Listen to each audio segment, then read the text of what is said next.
Today we are going to do Burnout Dominator. This is the fifth Burnout game of 6 that were ever made, and of the 6 that I'll stream. So this one, what's interesting is that we were already getting very late into the PS2's life when 3 came out, and it came out on Xbox 360 as well, and yet we still got this after.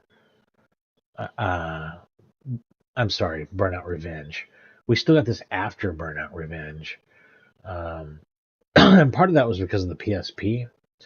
The PSP already had a Burnout game. It was like a standalone game with a different title, I think, than any of the home versions, because it was quite a bit different. And it's alright. And it was a fun game, I guess. But, like, the PSP could definitely handle, like, a real Burnout game done correctly. You know, we saw renderware running on the PSP already by this point with the GTA games.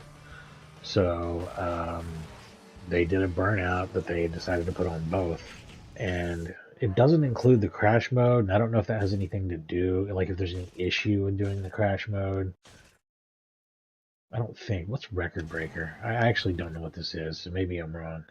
Race, Time Attack, Road Rage, Maniac, Race. Yeah, it does not have crash at all. Like, I think Maniac might be Traffic Attack. Road Rage is in Race, so the traditional modes, and Time Attack is, a burning lap, is what they used to call it. Same thing, though. So, I think that's the only modes in the game. The World Tour consists of those. Burnout Dominator is all about owning the track and dominating your rivals. Possible copyright strike on this because of music playing in the background during these, I believe, unskippable cutscenes. And the traffic like an old friend. First off, you need to know about boost. Driving dangerously earns you boost. Tailgate rivals. Drift around corners. Drive on the wrong side of the road. And Hell yeah. You can also steal boost from rivals by slamming, shunting, and rubbing. But earn the most by making them crash. We call this a takedown. Max out your boost bar, hit boost, and burn it all in one. This is a burnout. And if that area looks like Dallas, that's because it is.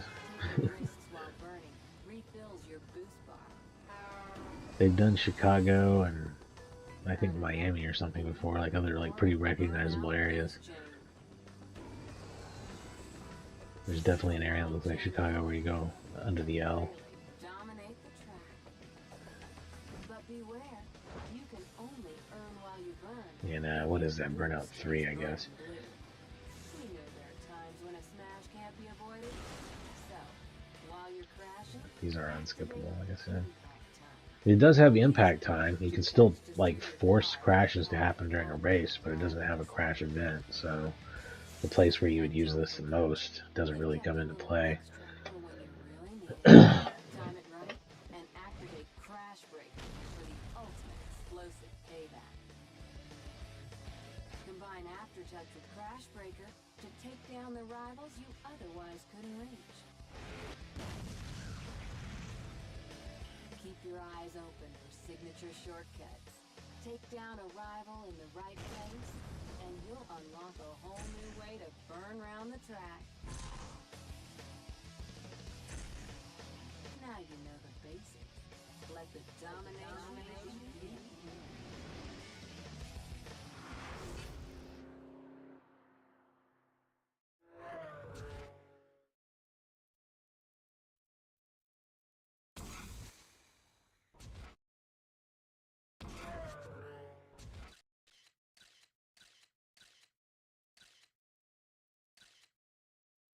I don't look like I have any choice.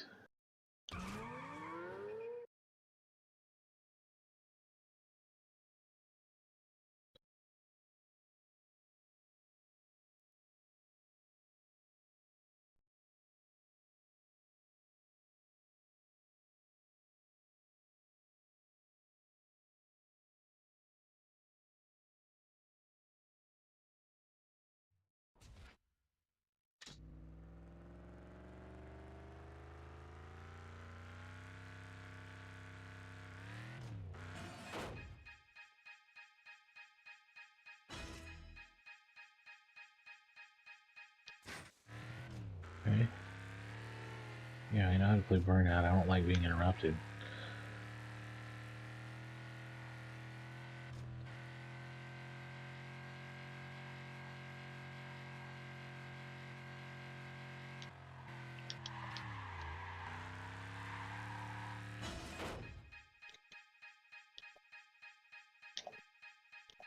Yes, I'm aware of burnouts. Yes, this is very obnoxious.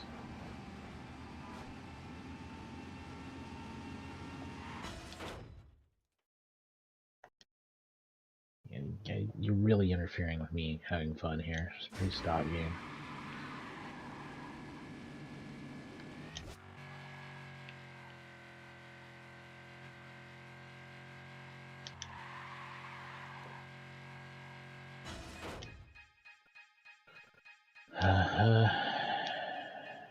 Yeah, yeah.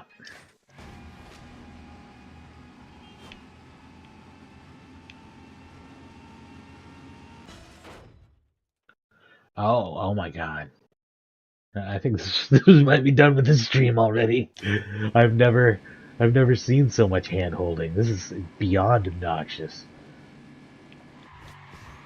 I'm fully aware. This is our fifth Burnout game, and this is the one where they're like, now if you push this button, it does this thing on the screen. Wait, stop! You can't drive for. Hey, let me tell you about supercharge boosts. Holy shit, game! Let me play, please. This is insane, right? They're just not even letting me play the damn game. Was I burning the bar at that point or not? I can't even tell with this damn car. I can't tell with all these damn interruptions. This is what it really is. Yeah. Supercharge boost. Heard about them. Seen them. Know what they are. Love doing them. Shut up. There we go. We finally counted one. Good lord.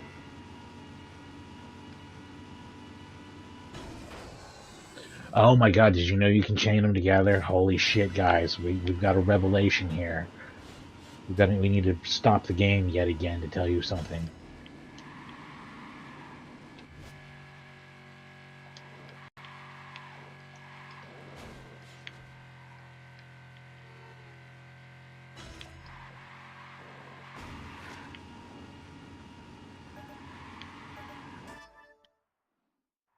Silver.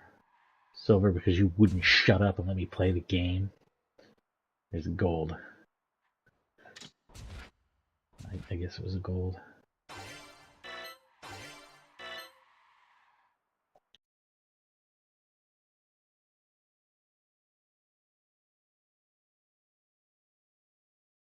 Surely they've gotten that out of their system, and we never have to have our gameplay interrupted in that way at all anymore, right? That's done. That's completely done, right? Baby's first burnout. We're done with that. We can play the game now. You want to paint some yellow paint on where I drive? A big yellow arrow down the road and yellow paint. Let's do that. Did you know you have to drive your car forward and around the track? Hey, wait. Let's stop you to talk about that. Let's freeze the game. This fast-paced racing game. Let's completely freeze it and say, hey, did you know that if you press X, it's the gas button? Man, go to hell, game. Come on. Hopefully that's all completely done. All right, here we go.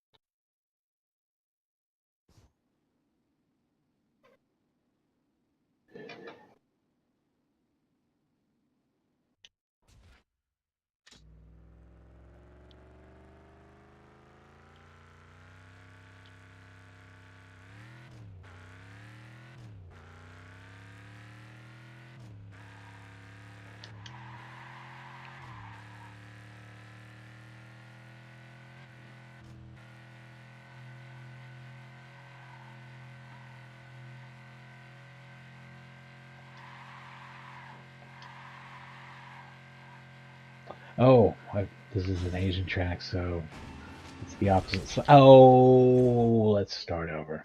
Okay, so important thing to remember is where you are in the world in Burnout, and this is in the east. That means if you want to drive on the opposite side of the road, that's the right side of the road. If you want to go with traffic where you're supposed to be, it's the left side of the road. I am realizing that all a little late. I'm surprised it didn't stop me, pop up a menu, and talk to me about that. Hey, did you know they use the other side of the road? And that would actually be more useful than any of the pop-ups that I have gotten. What the hell?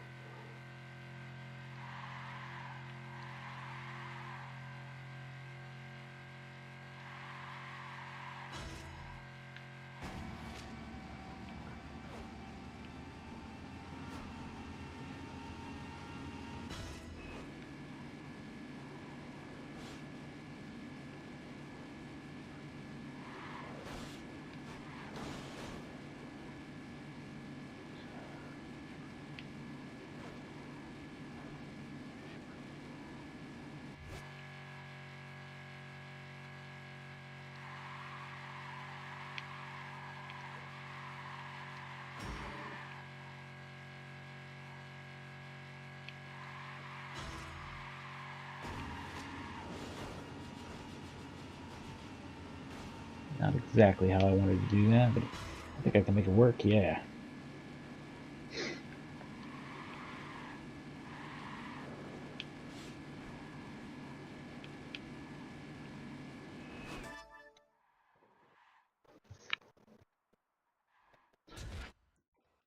Oh, this one's about drifting. Well, now that I know that, let's focus more on the drifting than on the boosting.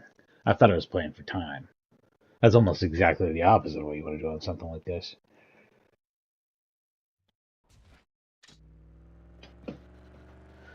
The controls are still absolutely fantastic and as good as any arcade racing game ever made. The drifting feels great. I don't know that I like the way any other racing games feel as much as I like the way the Burnout games feel. They're just so good.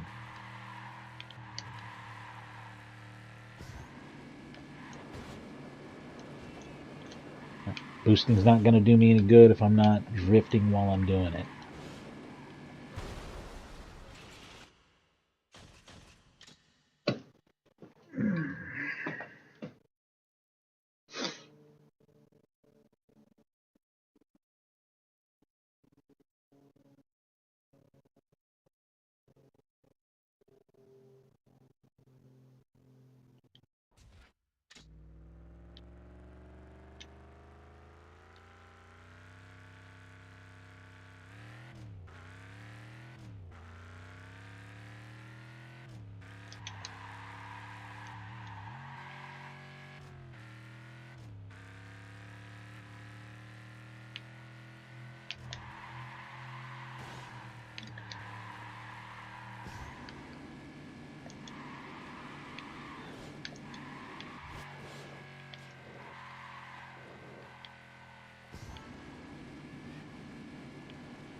Big drifts, big crazy ones.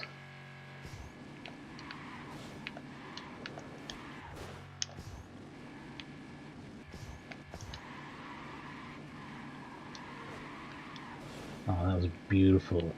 Like long drift fishtail thing. That was probably worth a lot of points.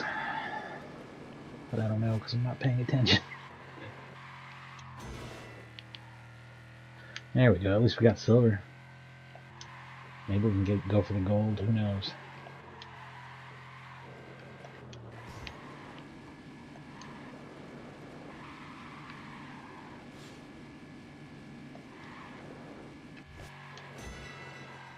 Yeah, there we go. See, it helps if I know what the event's actually about. Just barely got a gold, but I did it.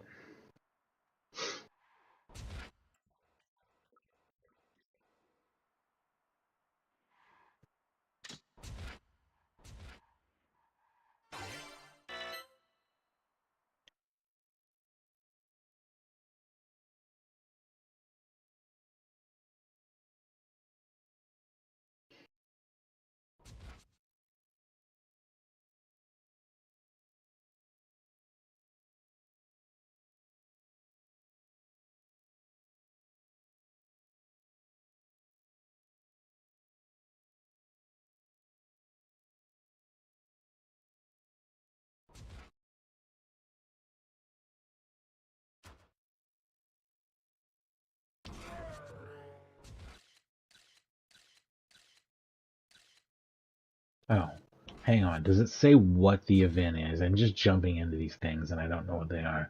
Yeah, so that was Drift Challenge, Burnout Challenge, Drift Challenge, Maniac.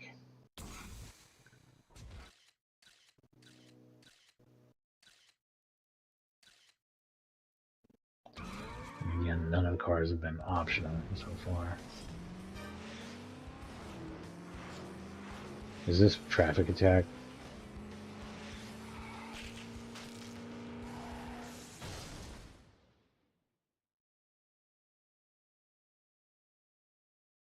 Oh, just driving dangerously. Basically, so just earning burnout.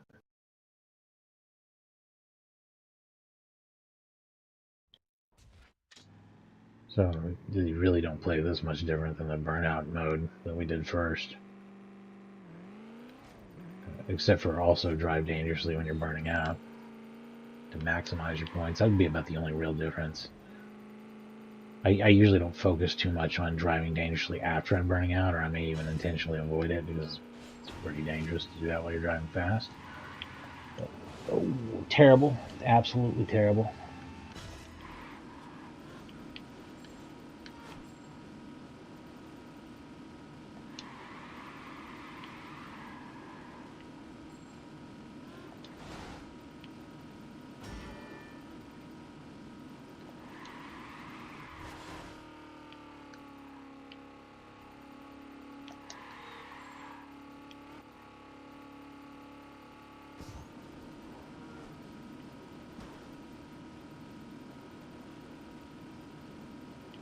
Shortcut may have actually hurt my driving dangerous opportunities. There wasn't even a spot to drift in there, nor was there any traffic, so maybe not a great move. Maybe not what you want to do.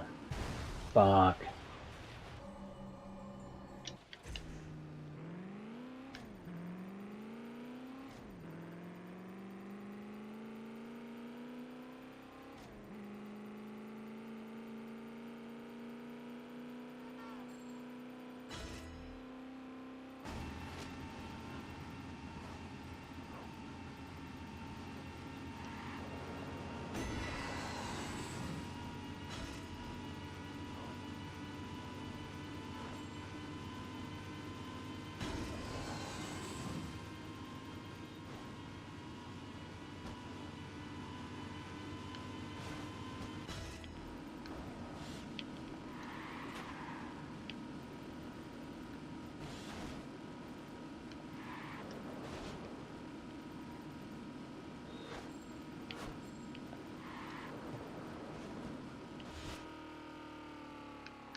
I didn't quite make it into the crazy area on that, but I did get a gold.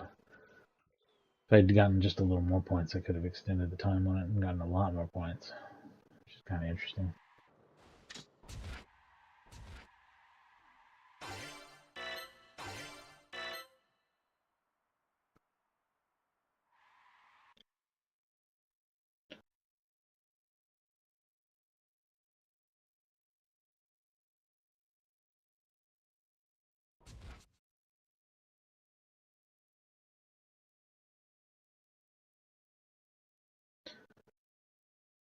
Is that 4 events down? 3 events down? No races yet? Kind of interesting.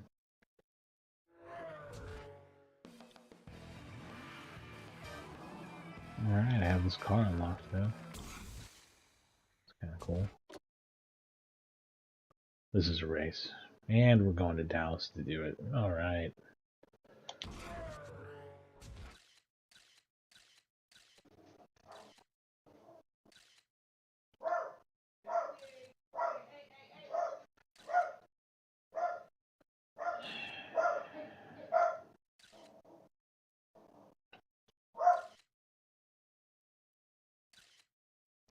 Alright. Here we go.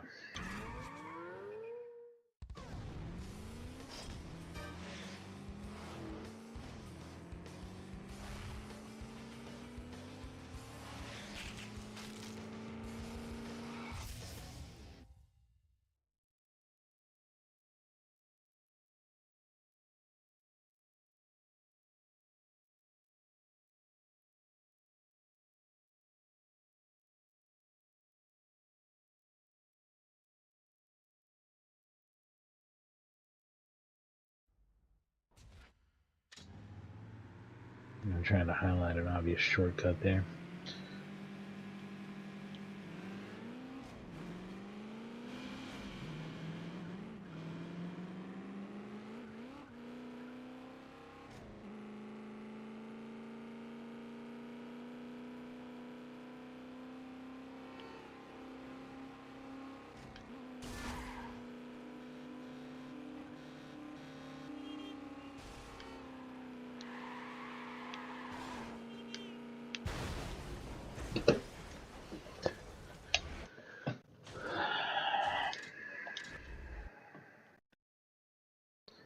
I got my head in the game here.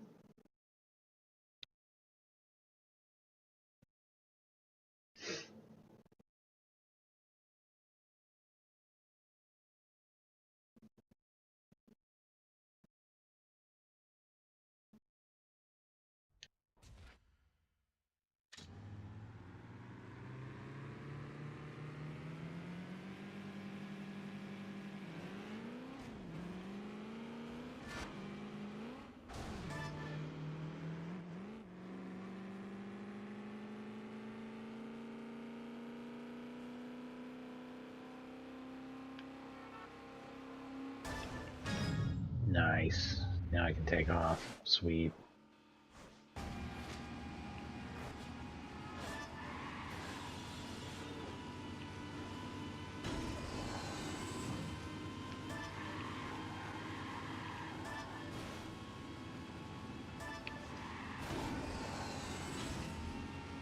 Alright, I'm in the car. Let's see if we can take these assholes down when they come up behind me. Nope, because they never come up behind me. But I'm in second now. You know, that's how it works. Magic. They never come up behind me, but now they're ahead of me. Magic.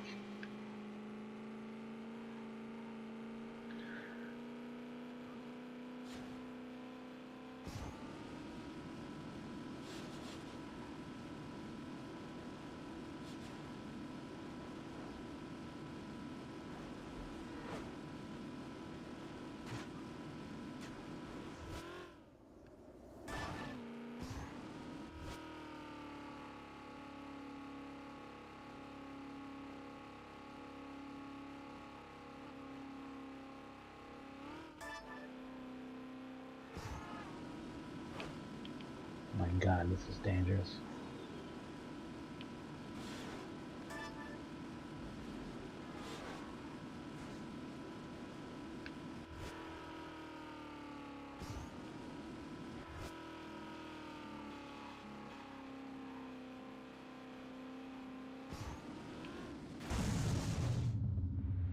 Badass.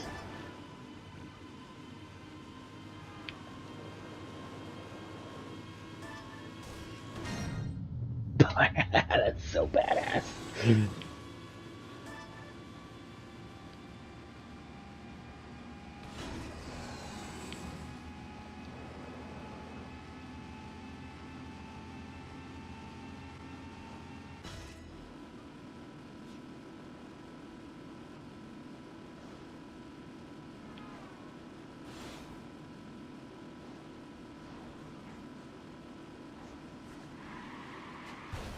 Oh, didn't visually read, but I was looking at correctly, which is a real bitch.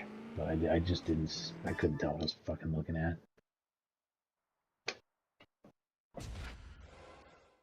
Doesn't matter though, I had a big enough lead and it was close enough to the end.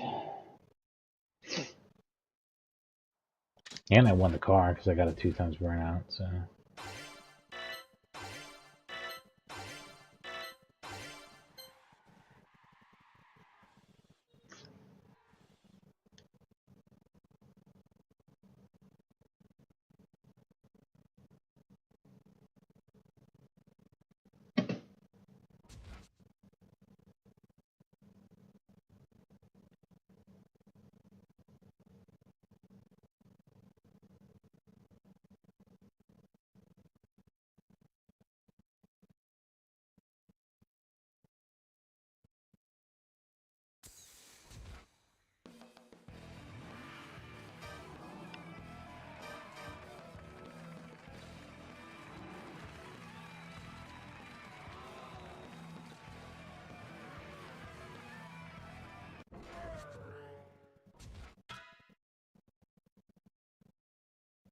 That vertical takedown was insane, and I loved it. Very cool. Very cool stuff. Heck yeah, preview event. Heck yeah.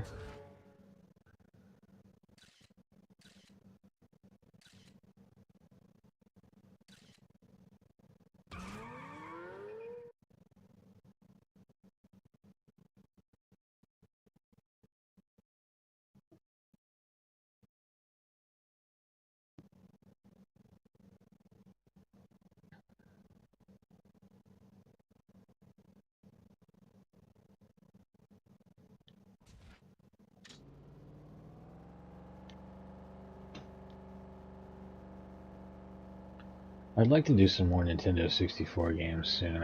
It's a console I kind of neglect. It's not one I had back in the day, and I don't know a lot about it. Maybe outside of racing games, there might not be a whole lot on it that I care about, but there are a lot of great racing games on it.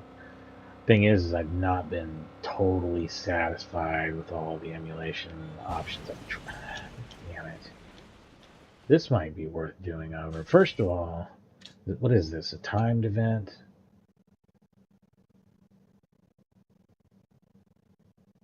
Anyway, I'm trying Ares now, and it fixed about half the problems I have.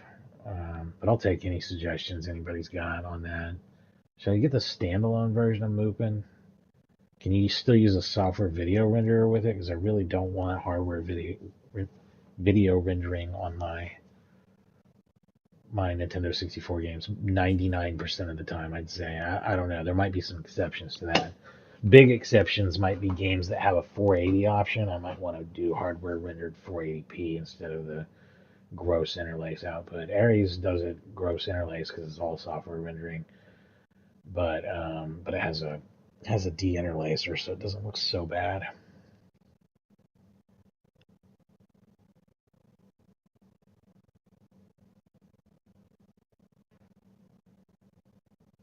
Burning lap. Okay, yeah.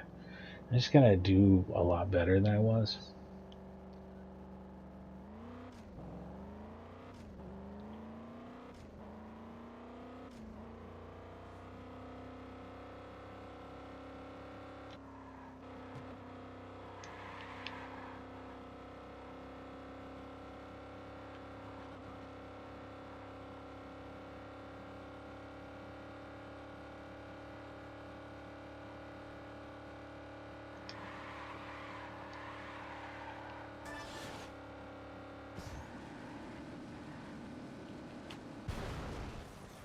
Again, what the actual fuck am I looking at? I think a lot of the track in this game is very, very hard to visually read with your eyes compared to the previous Burnout games, and that's probably the worst thing about it. Well, that and the lack of a crash mode. This may have not been a full priced game, too, because of that stuff and the fact that it's a PS2 game in 2007. This may have been like a $40 kind of game.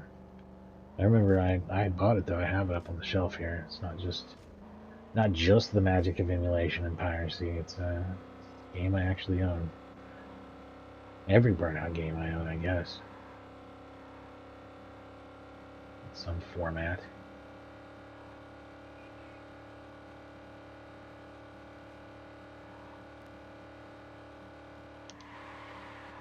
Oh, except for Revenge. I don't actually own Revenge. I'm going to be buying that, though. I'm going to get the Xbox 360 version because I really would like to see. Are they telling me to go, like, people complain about navigation in Burnout Paradise, but I'm actually struggling with the navigation here in this so-called linear game more, I think, than I do in Burnout Paradise almost. This is awful. What are they telling me to do here? What I don't understand this track. Maybe I should just drive it real slow with no burnouts, get to the very end, and then restart it and try to do it fast. Because I literally can't tell what I'm looking at. Either that, or I could crank the resolution, which I've never done before in emulation. I normally like to play stuff the way it normally looks, but it's gritty enough to where I'm like struggling here. Like, what am I looking at?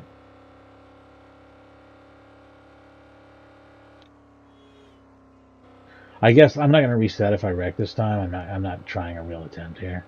This is not a real attempt. This is me trying to figure out where do they want me to drive. I'm not even using burnouts. I'm just going to drive. I'm going to drive real slow, and I'm going to figure out where this game wants me to go.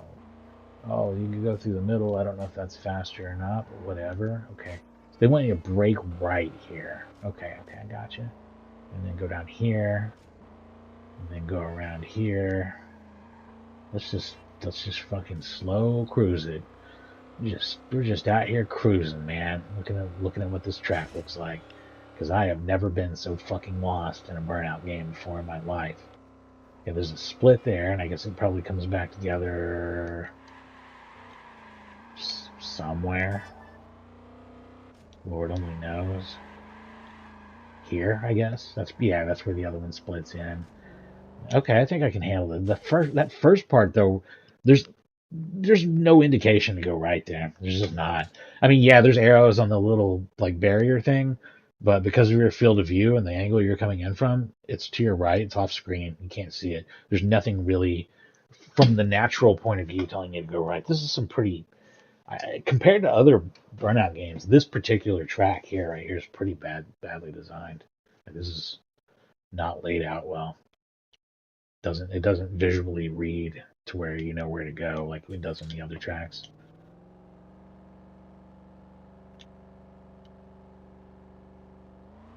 It's just one part, but it's pretty bad. It's pretty bad. It's hard to tell what you're looking at. When I start moving fast and there's more motion blur, even though I drove through it slow, I may still not get it because it's just ugly and hard to read. It's a bunch of fencing and shit. No indication of where you go right at. It's just stupid.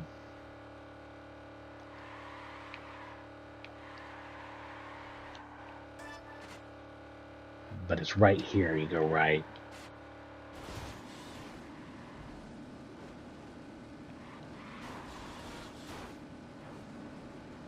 I could actually see it at that time, but there's been other times where it just wasn't very visible. And that split's pretty oof. You know? I don't know if you can win this if you get a wreck. I don't know if you can do any better than silver. Probably not. But we'll run it out and see what the time looks like. But that probably blows it.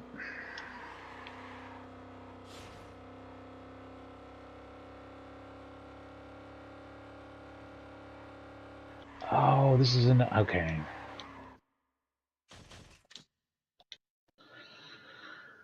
All that driving, and now I realize I'm in Asia. Finally realized I'm in Asia. Completely reverses my strategy for where I drive on every street. I was thinking it was taking way too long to build Burnout.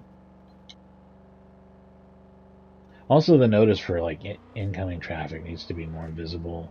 I think that like part of the screen should like light up when you're doing dangerous driving, regardless of what it is, and it would really help me a lot on knowing that I'm earning Burnout.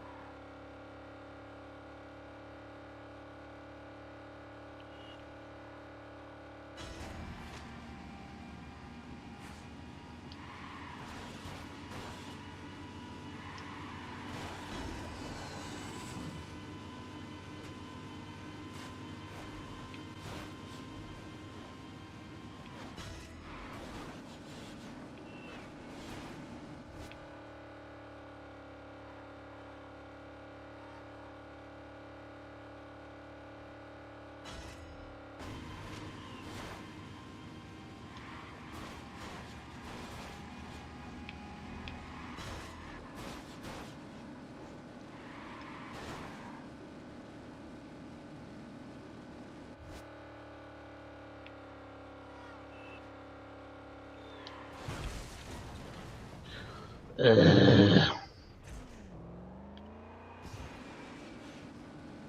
I was doing great, and then he just shit on me there. Who knows?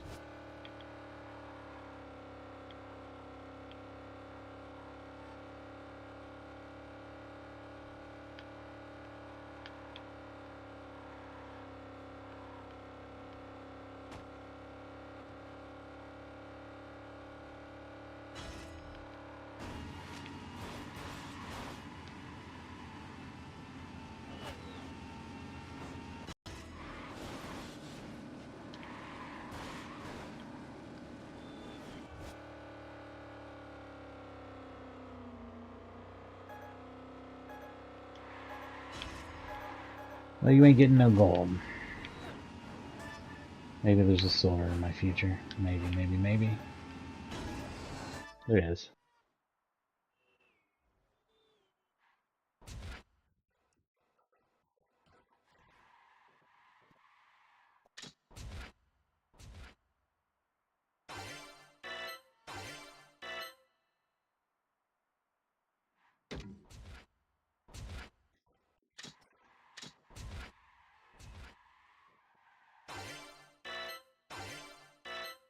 I don't know if there's any point to that other than seeing the score screen again, then. If you want to retry it, you gotta do it from this menu.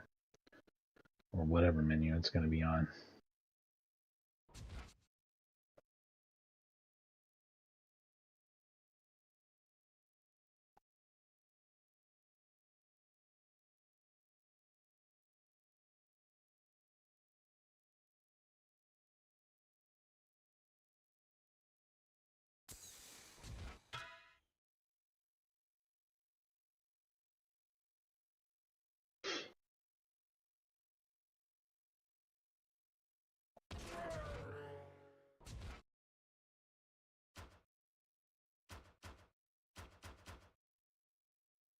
Oh, Road Rage. Hell yeah.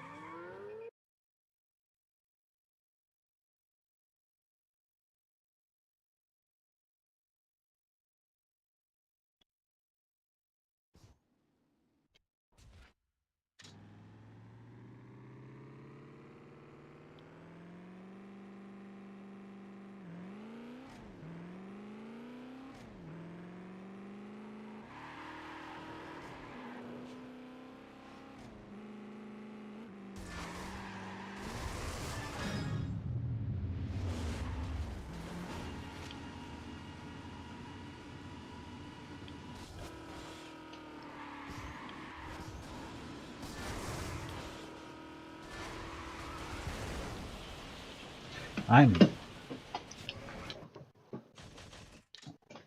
can't fucking believe this. This car feels like it's made out of paper mache or something. It's so. I'm like driving and smashing the hell out of it. And it's just like it must weigh like 2 pounds. What a piece of garbage. That's clearly the wrong car for the job. I'm just gonna switch back to the default muscle car, and I think we're gonna get way better results. Because that felt so shitty compared to every Burnout game I've ever played. Like that, it wasn't doing it. It just literally wasn't doing the thing. Like instead of like pulling up into them and smashing them like it normally would, it's like turning sharp and like not doing it. It's gross. It feels like somebody else made the game and it feels bad. Let's see if it's just that car though. It's probably just the car. It's probably just too light and designed for like races or something. This is probably like a takedown car.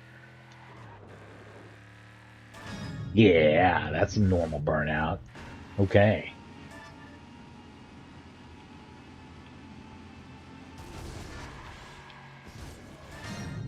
Um,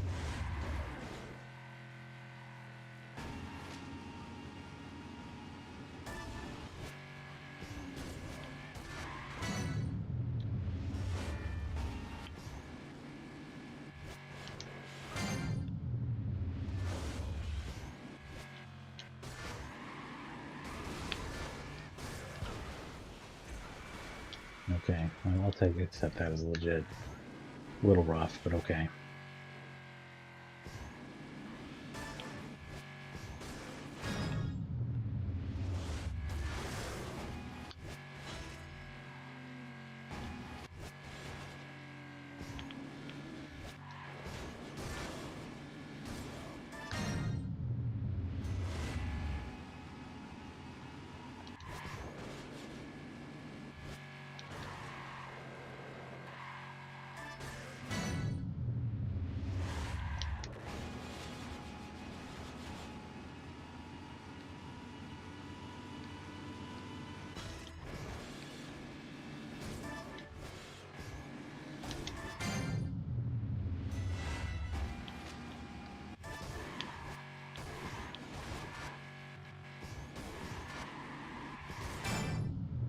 Starting to wonder what the fuck's going on there. Surprised that wasn't a takedown as well. It seems kind of bogus.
Not sure if I could take anything else out, so I tried.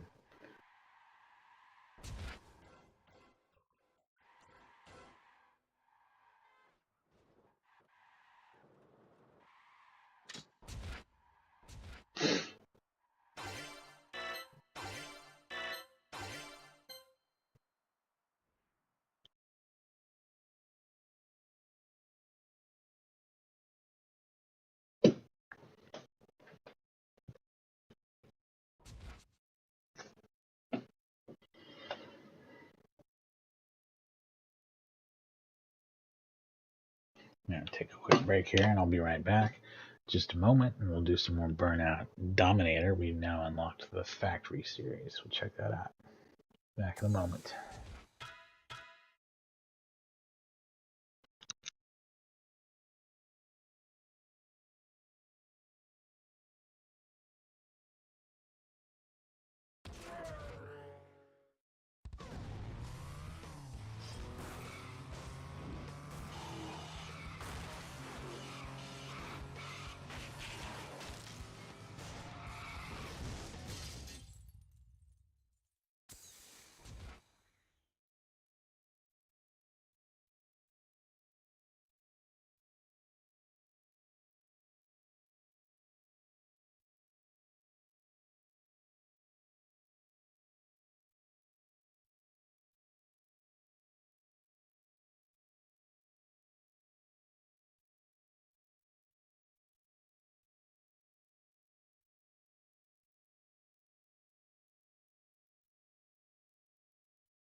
Alright, I'm back.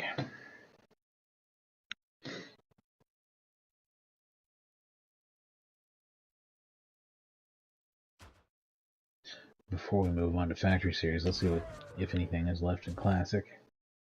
Oh, probably lots of stuff, looks like. Yeah, plenty of stuff. Near miss challenge, huh? Okay.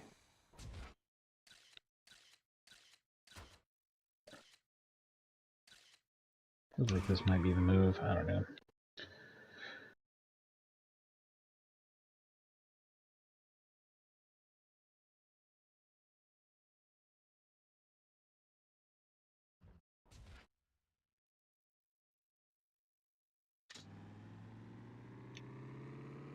Oh, burnouts multiply points. Interesting. Okay, so basically treat it like a normal burning lap, but, you know, get as many near misses as you can.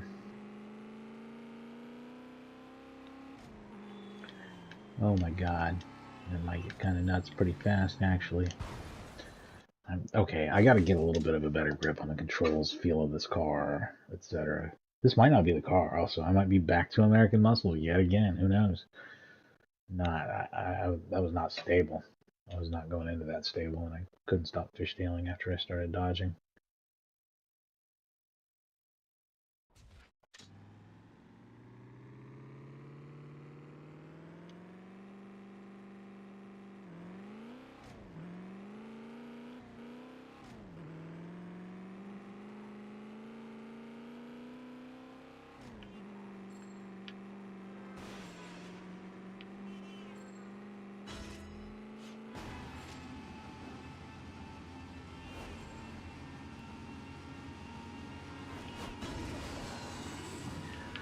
So yeah, this is just speeding into traffic. That's what this whole mode's actually supposed to be about. Holy shit, it's terrifying, to be honest.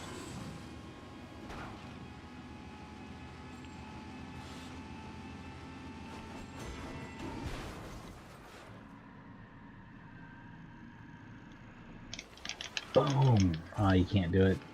That's too bad. You can't do it, I guess, in modes that don't have other cars, because it's stupid.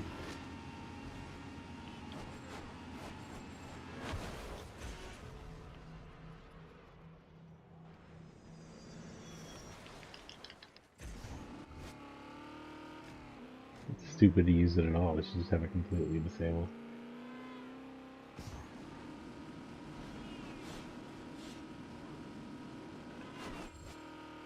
Oh yeah, how's that for shit in your pants? Ah, just shy of gold.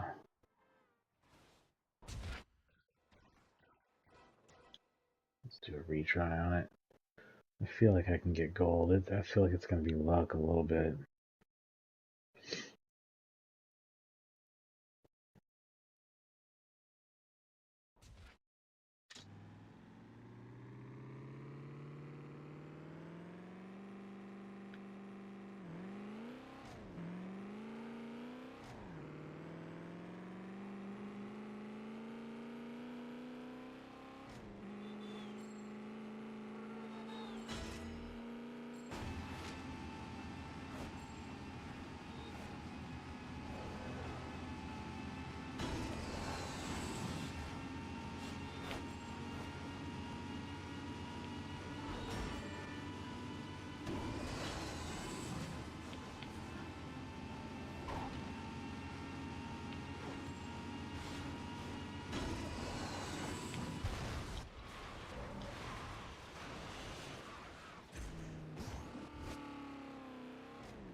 Fuck.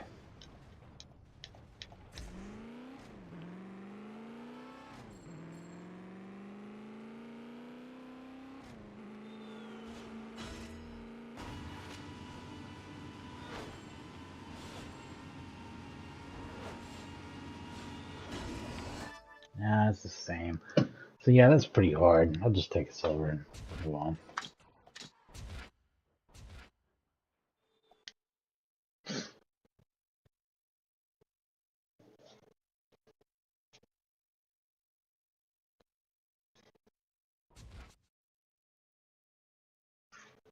When you try harder and do worse, you know it's going to be a struggle. So I'm sure I could get a gold on it, but it'd take quite a few tries, not just 2 or 3.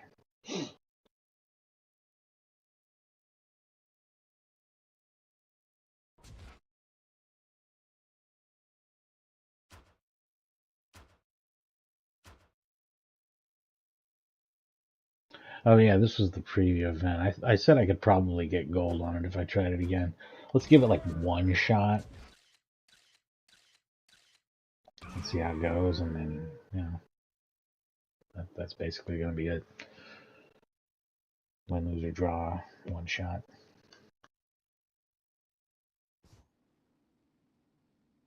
Man, how did my computer get so far over there? I need to move it. My computer, by the way, is probably smaller than your router. It's very small. It's about the size of this DualShock controller, actually. It's a Ryzen 7 with like 16 gigs of RAM and a 512 gig M2 SSD in it, and just ports, and that's it. That's all there is there. A little tiny fan. A CPU fan and one exhaust fan, I think. That's about it.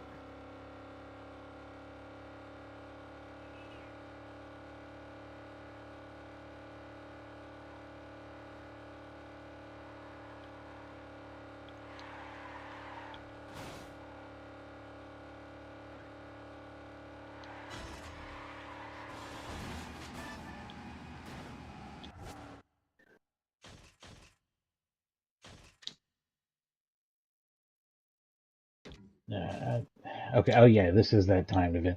I'm.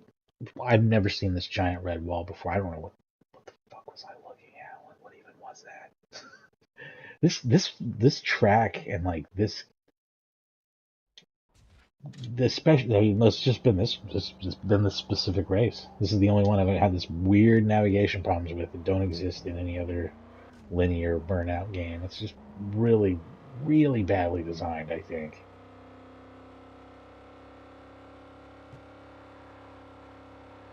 That's really all I can guess, is that the design is just absolutely terrible in a way that confuses the hell out of me.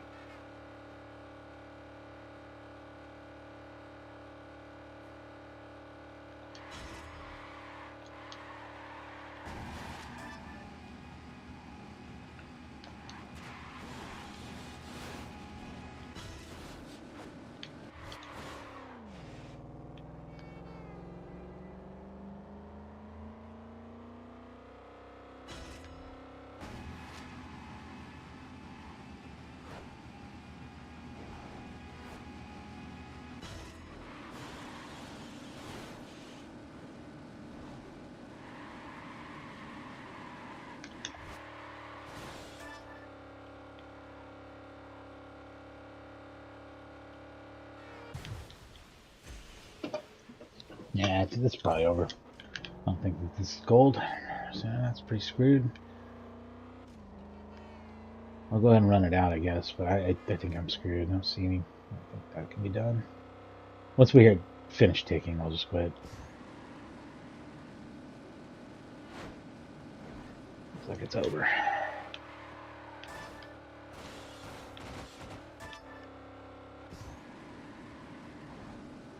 The meter wasn't actually full, so I can't get it burned out. Nothing good's gonna happen from this point. Everything's bad. It's all just bad. This probably won't even be a silver if I were to run it out either. It's just gonna be the trash run.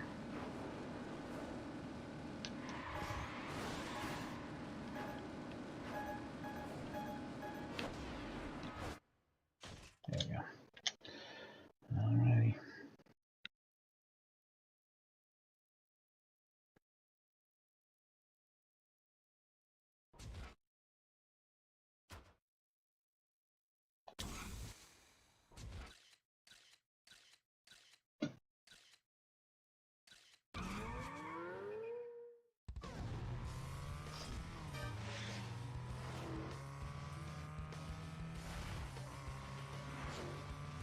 So road rage, but do a lot of drifting. Gotcha. Really, the longer I rage, the more drifting is going to get done anyway, so that's probably a big part of it.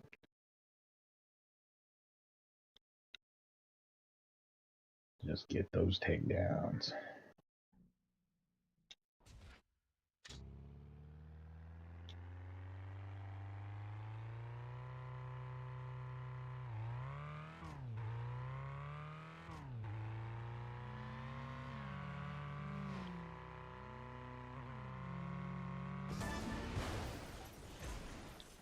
What?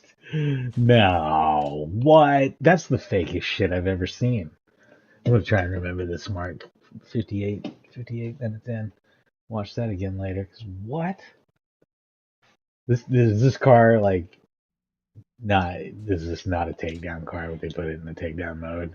Oh, this is going to be a delightful. I just crushed that car, and my car blew up, and he kept driving. That was insane, right? Like, okay, I missed that time, but I won't next time. I will. Never mind.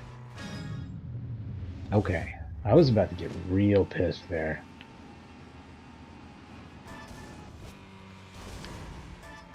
I'm not happy with this, though. How many times?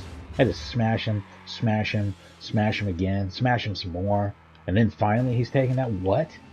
This car is way, way too light to be using in Road Rage. This is uselessly light. But it's the car they're forcing you to use in Road Rage. This is insane. I don't know. I might just write this event off. This is trash. This is like literally trash. It looks like a big, huge, big old Plymouth or some shit, right? No, it's not. It's like it's big on the outside, but it's completely empty. It's a little hollow shell of a car, and they're expecting you to do a road rage with it. It doesn't do anything when I hit the other cars with it. It doesn't do anything.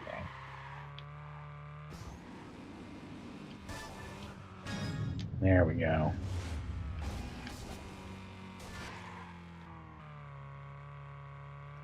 This is terrible.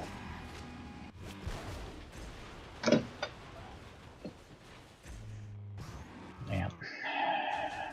I'll probably give it like one or two more tries. I may just quit and not even put up a medal on this one. I just move on to Factory Series because I'm so pissed off about this. This sucks. This event sucks. This car sucks for this event. This is such a terrible combination of car and event. It's hard. Why would they put the drifting car unlock on a road rage event instead of on a drifting event? Like what? This car cannot do a road rage. Every car, even the smallest car I'm seeing out here, weighs 10 times as much as this car. This is aggravating as fuck.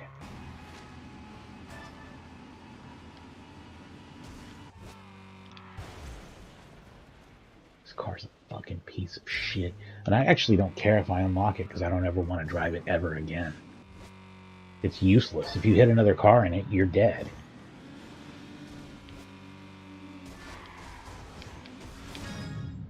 Oh, I'm surprised it wasn't me that went down.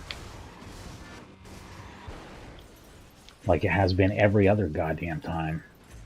Oh, this is trash. This is genuinely trash.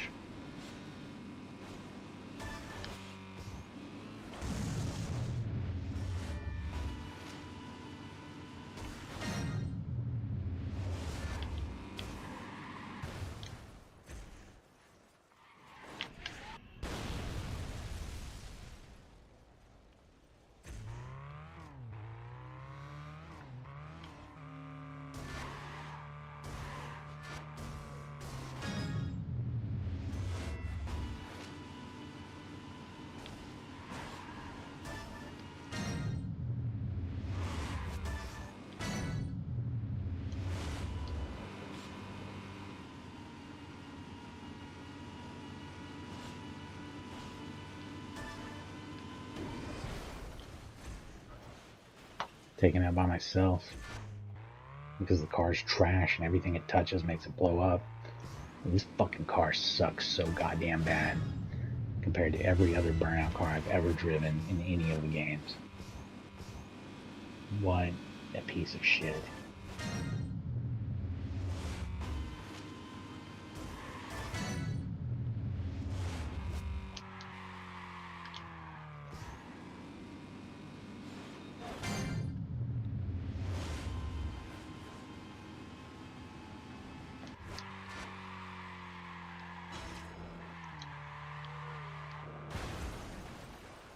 It's okay. I'd rather be out, but I just want to get wanted to get the drifts in if I could. I don't know if I got enough drifts or not. And again, I'm not too terribly concerned about getting this car unlocked because something to actively avoid for months. Why is it so when it hits other cars?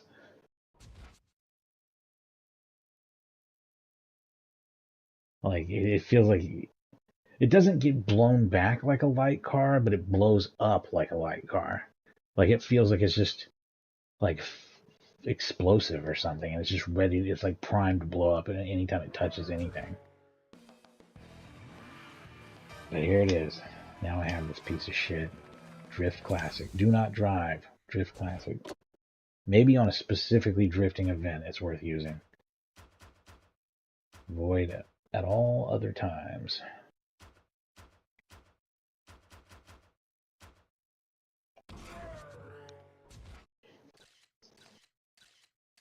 No.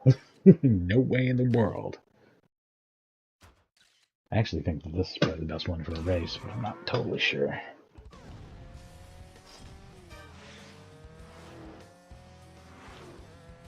That seems like a really off chance thing that could happen.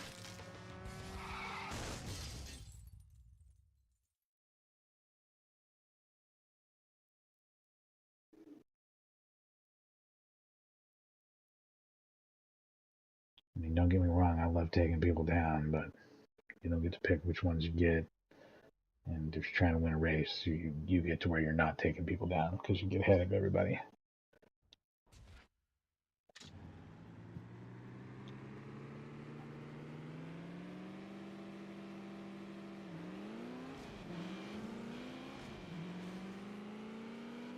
At least he's marked. That's good.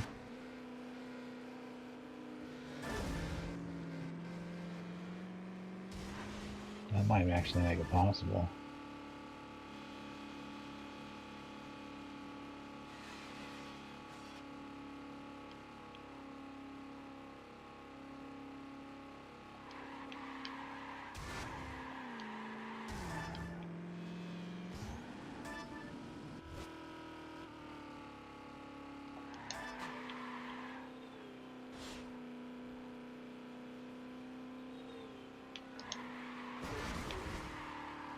I haven't taken anyone down.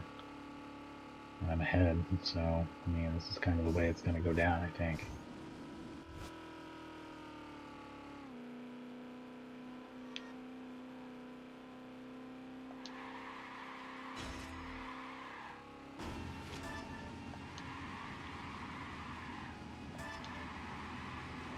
Wait, these assholes, what? What in the world is going on? What the fuck happened in this race? I'm like ahead, and then all of a sudden I see like 3 guys whip around the corner coming from a completely different direction than me in their head. What? Maybe I didn't. Maybe I wasn't actually in first place and didn't read it. It is not quite big enough and easy enough to glance at. I guess I could sit further from this giant screen, but I don't do that. I never do.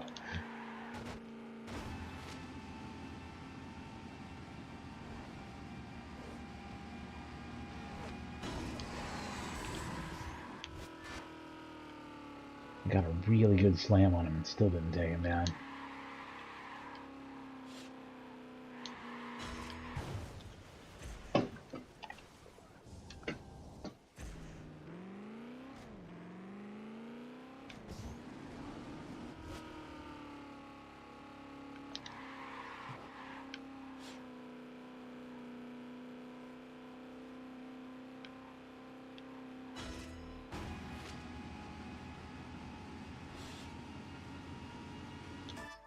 Well, that's super awesome. I neither won nor took him down.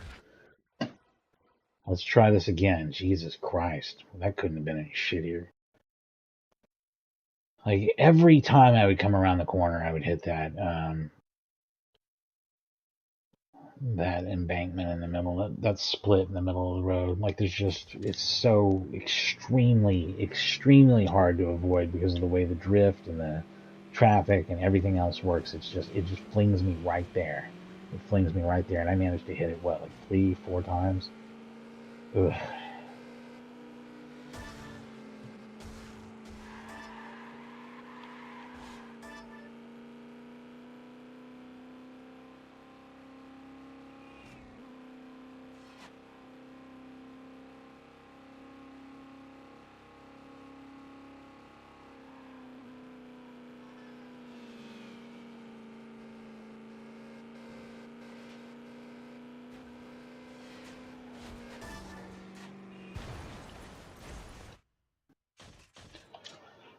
I feel like I'm just getting boned a lot on this one. It almost brings back that old school Burnout 1 and 2 feel that I kind of complained about a lot, where I'm like, is this RNG for real? Is this really, like, it just feels like it's spawning traffic in front of me to make it extra hard or something. Like, it's not, it doesn't feel natural or like it's what should be going on.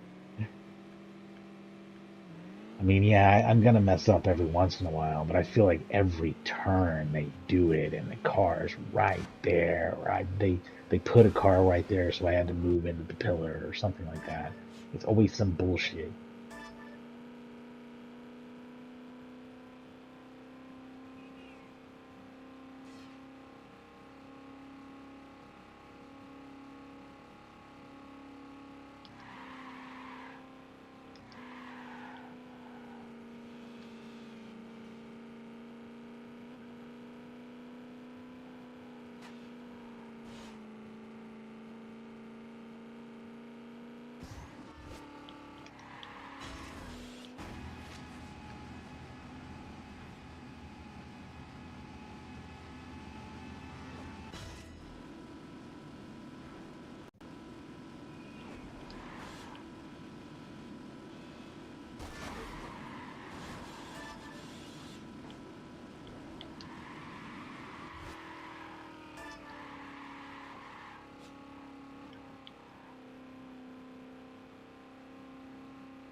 Oh, I know why. Jesus, I'm an idiot. Remember when I tried to play Road Rage with this car earlier, and I was like, "Oh, you can't use this car for Road Rage. It's not worth the shit." That's the problem. That car might not be worth the shit at all, actually. It might be. Man, is that really the flaw of this game? Is the American muscle car truly the only car worth using? I'm starting to think it is. I'm starting to really think it is. Like, this one is good on time trials. This one's a piece of shit, and everything that touches it makes it blow up. Good on time trials. Good all around, I think. Piece of shit, and everything that it touches makes it blow up. But it can drift really well, I guess. So, this actually might be the most useless car. I actually don't know if it has a purpose. It seems like trash. Alright, we'll try the classic muscle and see if it does better. Cars weren't very important on the other games. It didn't really matter what I used. They all kind of felt the same. So, for better or worse, a bunch of the cars in this one suck. So, like, you're real limited in what you can use. Is that an improvement? I kind of like just picking the cars based off of what I thought looked cool, and maybe kind of their weight. You know, it's kind of obvious which one was heavy and light. Not obvious at all what's heavy and light here. The heaviest looking car I think that I have is the drift one, and it appears to be, in terms of its ability to handle contact from other cars, the lightest one. Although in handling and all, it doesn't make sense anymore. Kind of, I don't know. The cars are just done badly in this one. Cars are done badly, and at least one of the tracks is done badly. And it's not like it's a bad game or anything. It's still a really, really fun arcade racing game. Just almost a situation where I would say, why play this one? Like, play Takedown or Revenge, because they're better. This one's missing an entire mode that people love.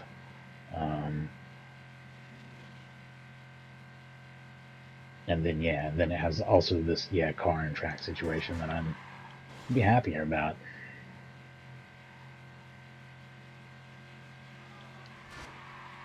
I'd probably rate this. I'd still rate it about an 8 out of 10 though. It's still a really good racing game. It's just not 9 out of 10 good like the two games before it were.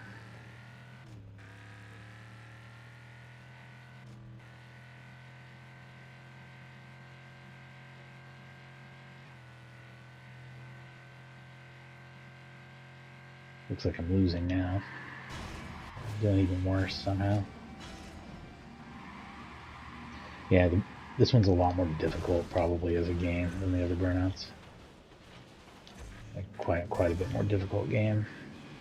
Makes it less accessible. And I think a lot of the accessibility that got people interested in playing Burnout was the crash mode. So like it's like they're not even trying to make it as accessible. You know what I mean? Burnout Pro or some shit. I don't know.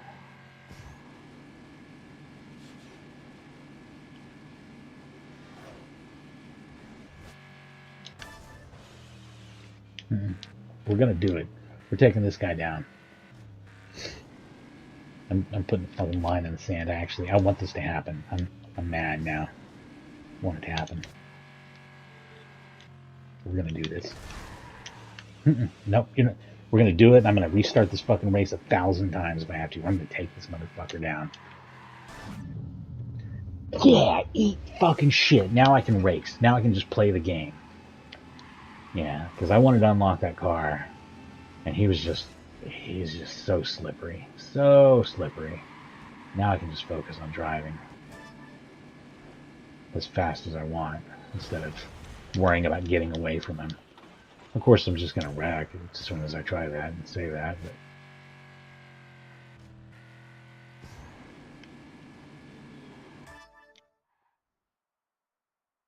Alright, I think I did it. Jeez. So yeah, that's the best car by a lot. The car you start with. Try to avoid using the other cars if you can, because they're really bad.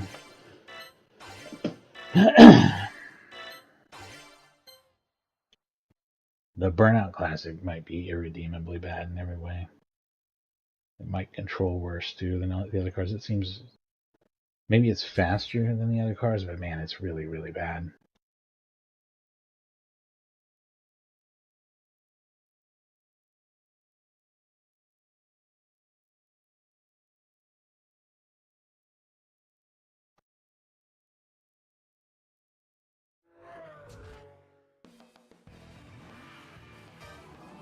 Curious to see if this thing is yet another car that I'm just gonna be like, yep, this is fucking terrible, don't use it.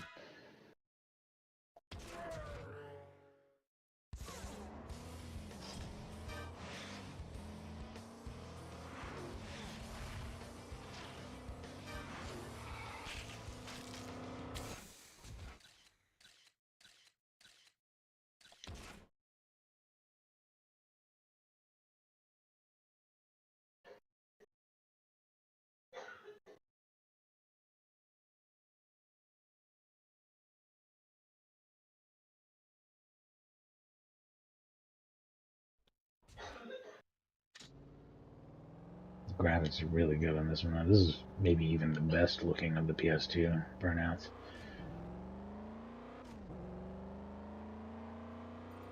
I used to maybe think it wasn't as good because the color palette's a little dingier, maybe. It's not as colorful, but like, it's really, like, the texture work and the lighting and stuff are really good, though. It's just a little more subdued and a lot of, you know, dawn and dusk type lighting scenarios.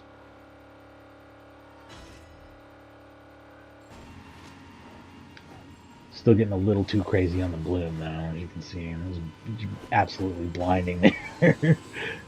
This was the era of bloom. This is around the same time that Oblivion came out, and that game is filled with bloom. Tekken 5 came out around this time, I think. So much bloom, dude.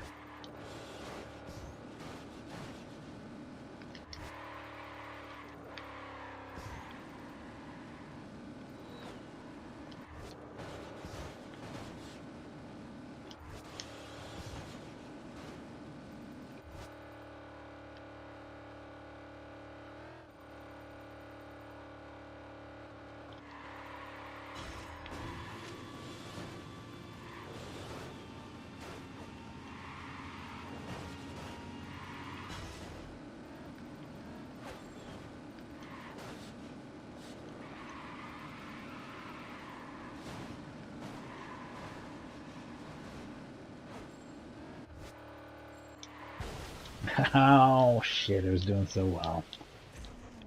I'm sure that blew it. Now it's silver time. Oh no, what is this mode? Oh, I'm sorry, what am I actually supposed to be doing? I see that I'm earning points, so I don't know what I'm earning them for. What is this? Oh, it's Maniac. Okay, driving dangerously, that's right. I've just been playing it like it's a burning lap, but that's probably fine, dude. Ah, you know what? Maybe not. Maybe not.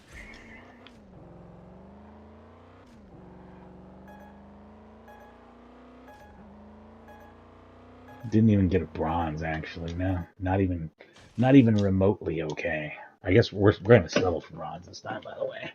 I'm getting way outside of my skill level, like really, really fast. Was not really an issue on the other two Burnout games. I didn't like play it for an hour and like, oh no, this shit's too hard.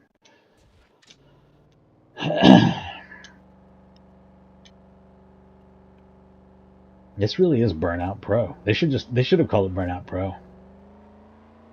Gives you the best idea of what you're getting into. Oh, you played a ton of Burnout and you're super awesome at. That's probably why I like this game more back when I bought it too than I do nowadays.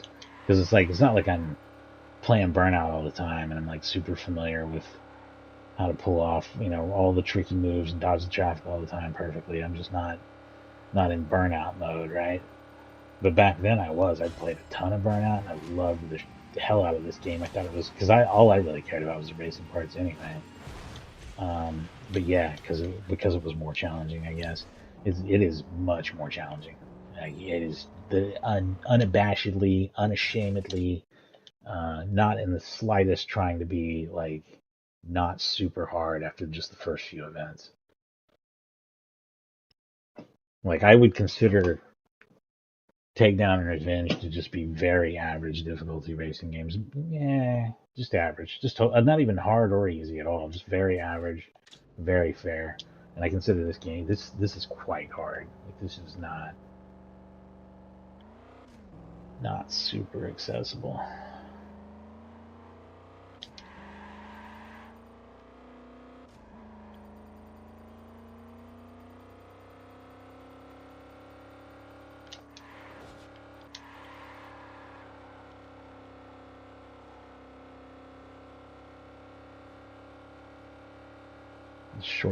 Shortcut. Yeah, avoid shortcuts. No shortcuts. No shortcuts. What you want to do is drive on the opposite side of the busiest part of the road the entire time, and that's the only chance in hell I have of getting bronze. Of getting bronze. If I can't get bronze, I actually can't finish the rest of this series, and this series is over, and we just move on to factory. I don't know if I might be able to get enough points in factory to get the third series going, and then I'll be stuck. So I could actually this might actually be like I mean it'll probably get stuck right around the time I was gonna play the stream anyway, but I do it's pretty interesting. I didn't get stuck on the other ones. I just could have played a lot more from where I was really. But yeah, Burnout Pro is a lot more demanding here than regular Burnout. They want you to really, really be spectacularly good at Burnout.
funny how the time extensions work in this game.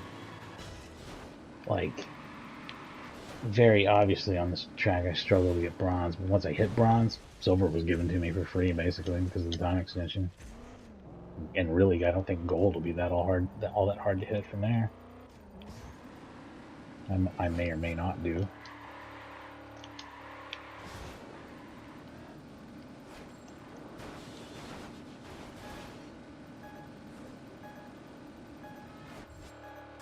Nope. Nope. Not super close to gold, but that's also so frustrating that I'm not going to try it again. Throw the damn controller if I play that again. Insane. It's crazy how hard the last several events in this series are. But I'll be right back in just a second here.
Alright.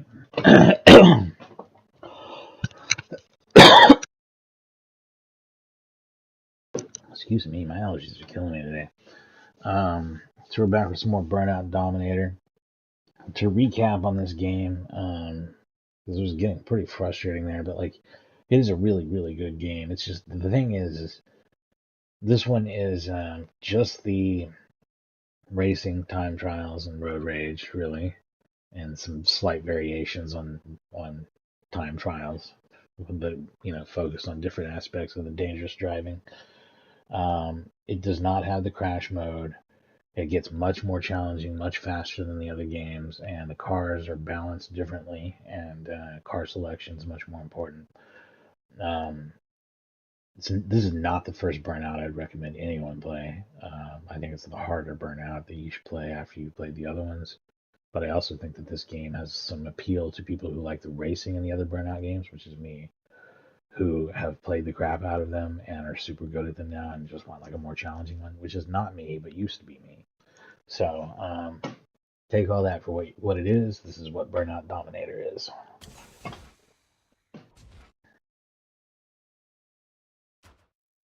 Eliminator is a variation on the race, as you all know, where the person in the back gets knocked out every lap. Let's do it. To it. Let's try there's a car I haven't used, right? The Euro Classic.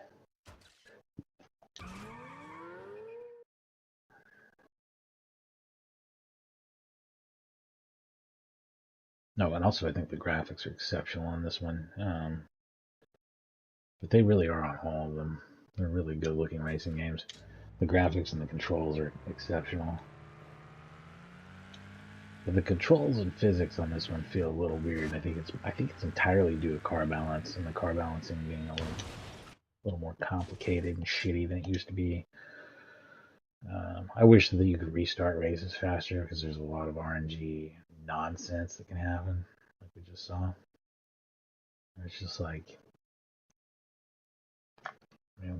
that's how they're going to start me off, I guess.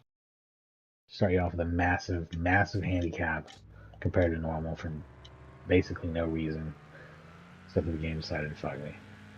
Here we go.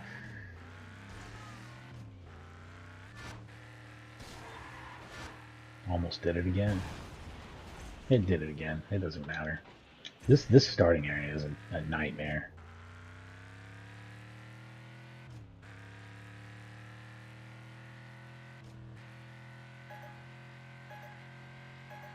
I'm about to lose already.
I just won though, right? I just won.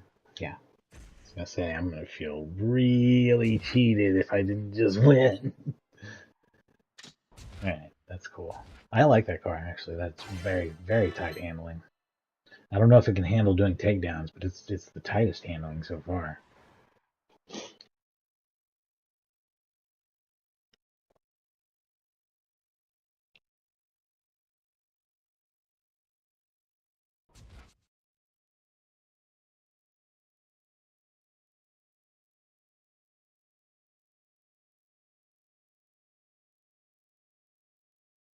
I'm so glad that that tutorial thing is contained to the first track, but it'd be even more awesome if it was contained to the mind of whoever thought it was a good idea to put it in the.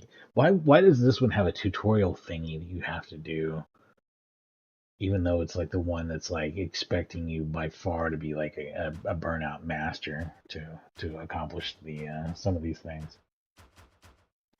It's not like the hardest game in the world, but it's a step up in difficulty in the game series. So it seems odd that it has such a basic. Here's how you play Burnout.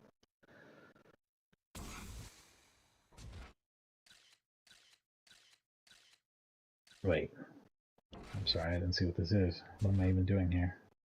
Maniac. Yeah, Euro should be good for that.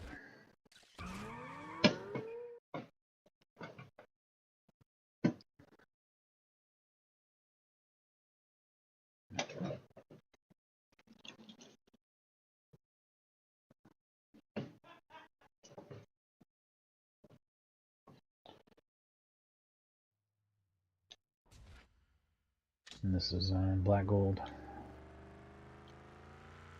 Dallas. Well, truly, if all the drivers here drove straight at your car and like made you wreck on purpose constantly, like every time you played on this track, that would be a much more realistic simulation of what driving in Dallas is like. Dallas can kiss my ass on driving. This mess of highways sucks ass too. Like the stack of highways, you'll see them on this track. The thing about that, like you're using GPS to get around Dallas, you can drive for quite a ways and realize that no, like there's a turn all of a sudden on your GPS and you missed it, and you're like, there was no turn, and it's because you're like either above or below the highway that you're supposed to be on. You know what I mean? You need a 3D map for this shit. It's awful.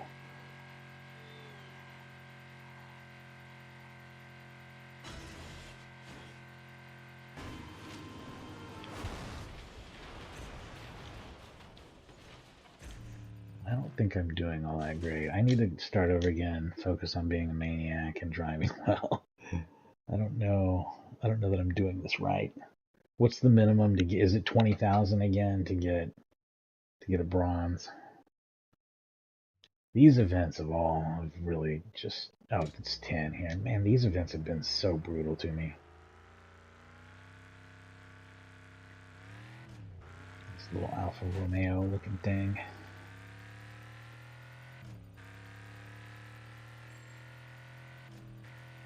Gotta remember I'm back in the USA and I need to be on the left side of the road to be a maniac. There's so much. I'm so sorry. I'm so sorry it's going this way. It's crazy how many of the tracks are Asian though in this one. They really want you to have to think about it every time you jump into a new track, like which side of the road is what.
What I don't know of in Dallas is an elaborate series of dirt road shortcuts, but hell, big city, I'm sure you can find it somewhere.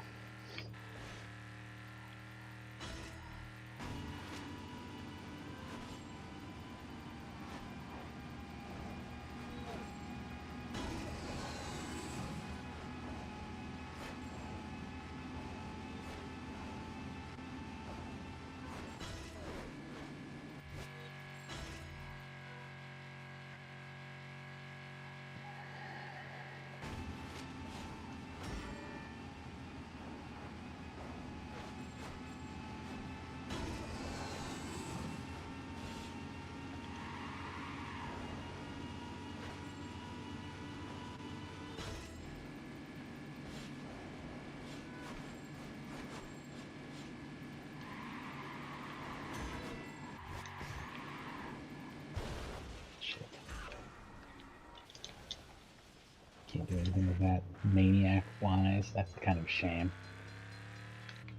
Oh, I'm like looking at my score and like not looking at the road. That was absolutely stupid. I wonder if there really can be a train there. I think it's just train sounds. I don't think I've ever seen a train go through anything.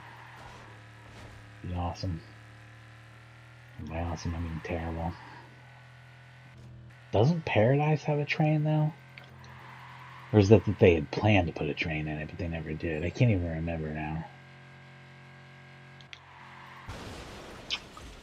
Oh yeah, that's a beaut. And they just block off the road with a truck like a wall. I love that. I've definitely mentioned it in the other Burnout games as well. But yeah, that's the random number game really playing against you just in a cruel way.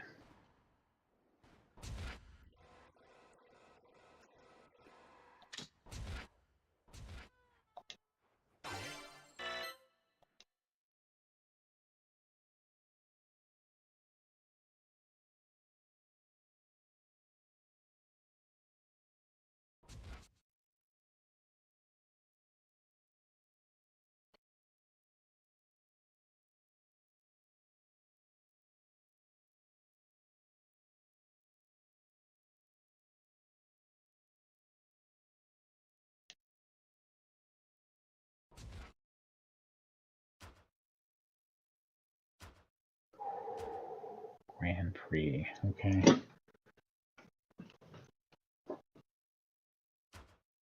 Wonder what a Dominator challenge is. Just Maniac. Okay. Classic Series Grand Prix on Glacier Falls. Black Gold. And Bushido Peak. Okay.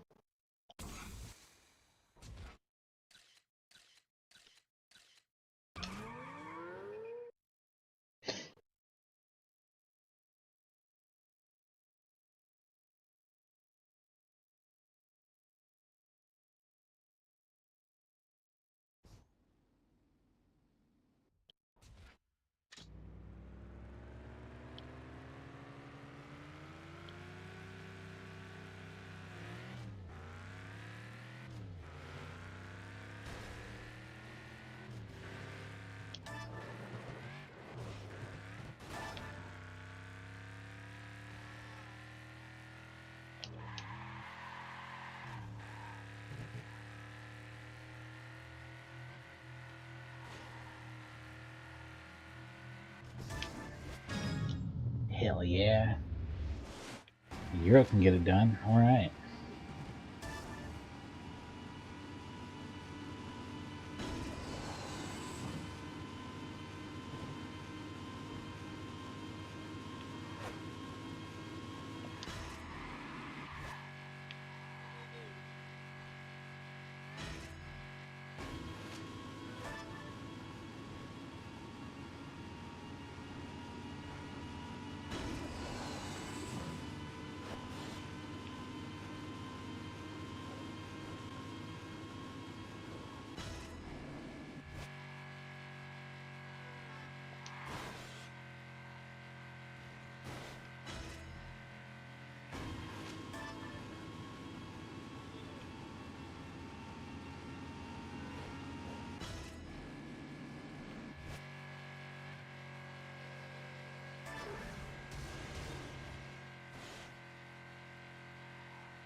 Hell to the yeah. And I just heard my neck pop like crazy.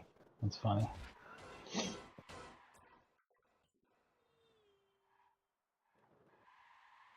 Oh, and this one doesn't have any online support like the previous one did. So yeah, this is quite a feature downgrade. I think this was, like I said, like a budget title or something.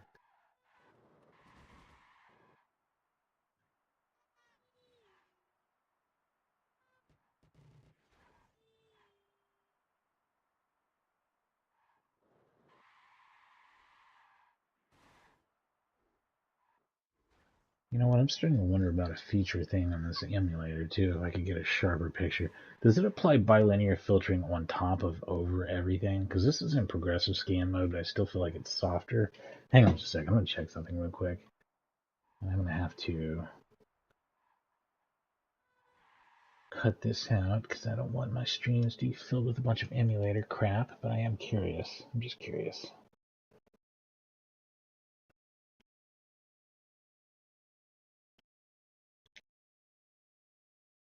I noticed this when I started setting up other standalone emulators that a lot of them bilinear filter the whole damn screen by default, which is just should be illegal, right?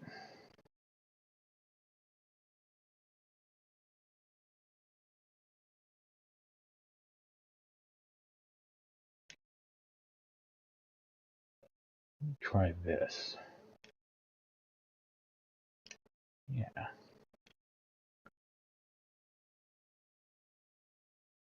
Yeah, now we get like a true 480 image. Okay, hang on. I'm sorry. I'm sorry that I wasn't already doing this. This is much better looking, I think. We'll see. Tell me what you think.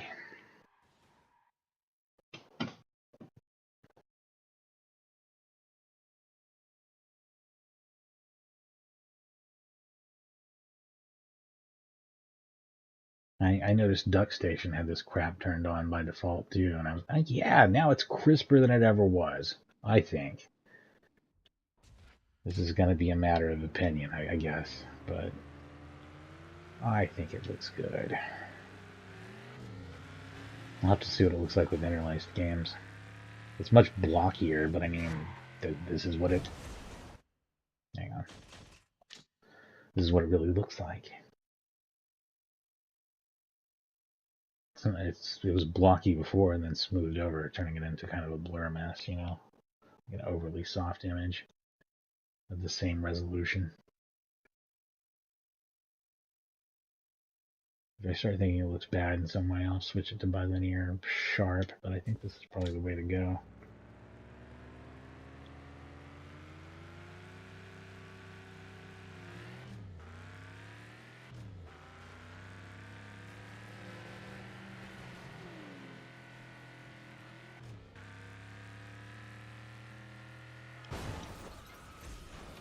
I'm just gonna race it out. I don't know, man. I just feel like the game's fucking me so hard on this anyway, so whatever. Just race it out and see what happens. Fuck, I don't care. Getting exhausted by this point, to be honest. I feel like it's just cheating me. I mean, more than normal, even.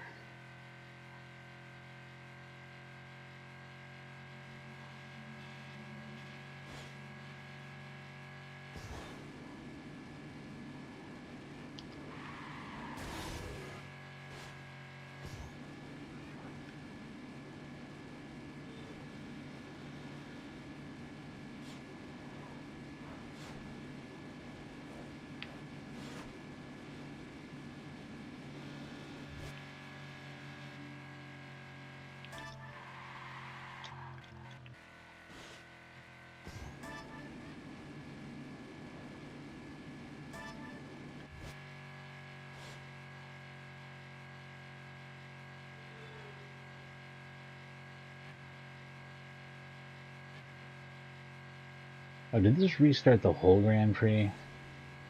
Am I doing the first event again? Who knows?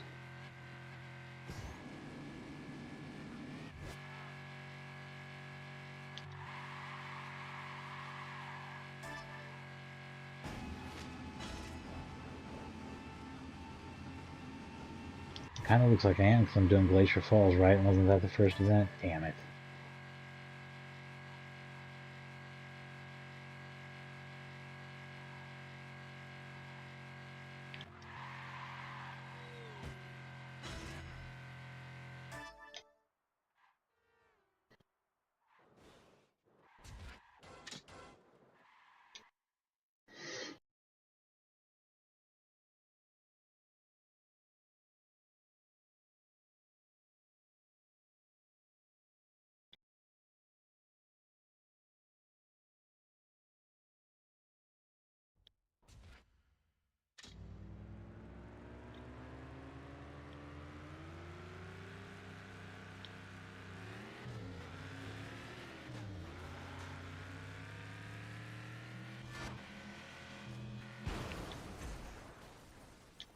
Hmm.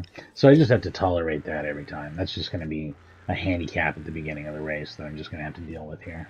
Because if I restart it, it puts me back on Glacier Falls. God damn it.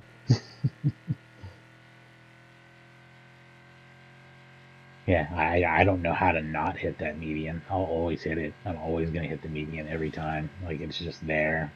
It comes up too fast. It's not a matter of memory. It's a matter of I can't get out of its way.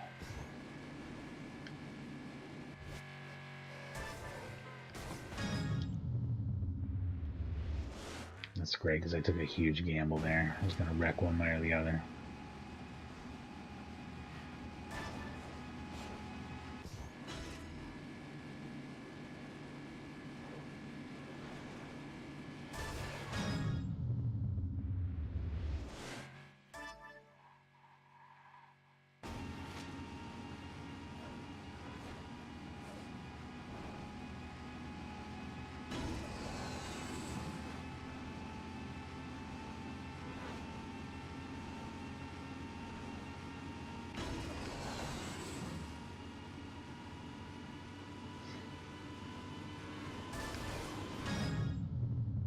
That guy wanted to take me down so bad, and it worked against him, so that's cool.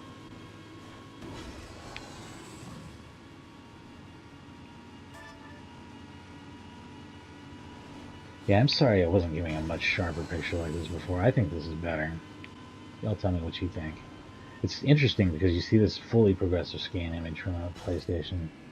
PlayStation does a lot of like anti-aliasing on the edges of polys and stuff. It's interesting. But I'm curious to know on interlaced games if it's going to be an issue, and I'm going to need some sort of filter over those to make it not like comb heavy. And if that's the case, I'll re-enable it and then I'll selectively disable it for games that are progressive scan. But either way, we got some good video options here. PCSX2 is a great emulator.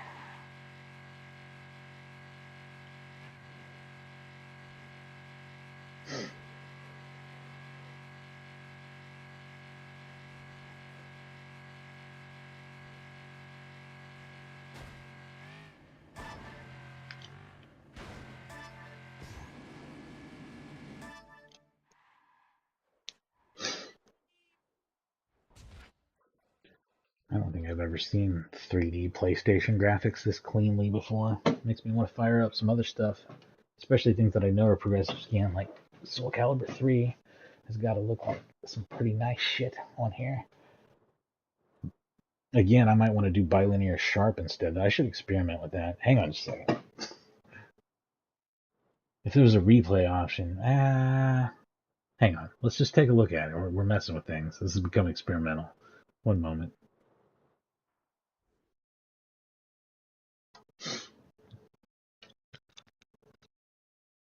All right. Okay.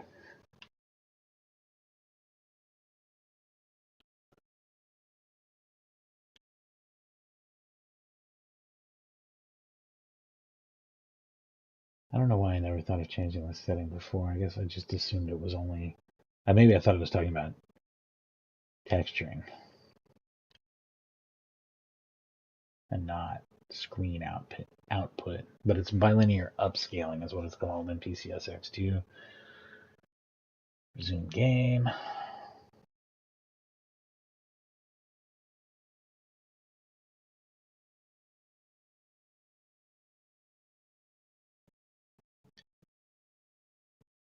Tell me what you think.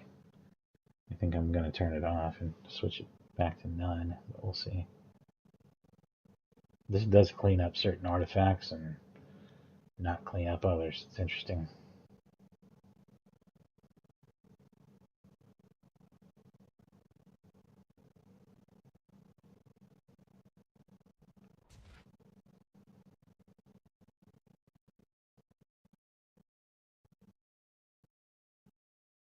Yeah, I think I'm going to turn it off, but I think when I get to an interlaced, I'll test out an interlaced game later.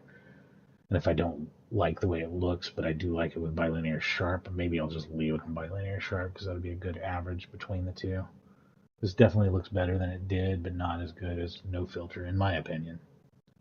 So one moment. Let's go back to no filter.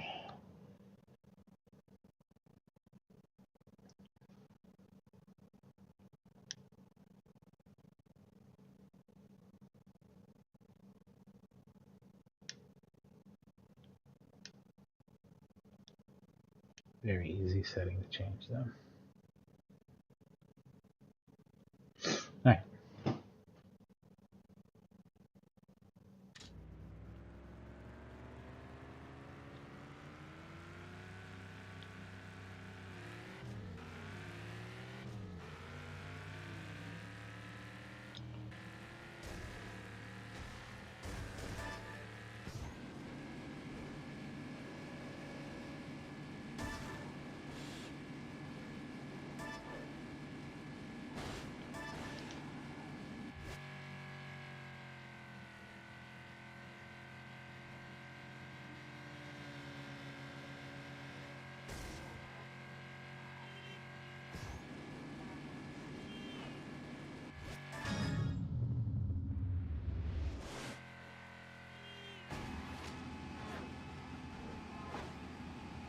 Yeah, I think the real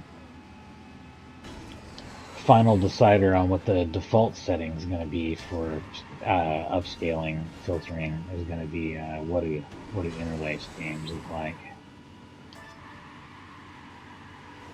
with each of the three settings, and then I'm going to go with that as the default setting because most games are interlaced. I wish I could get back in the game.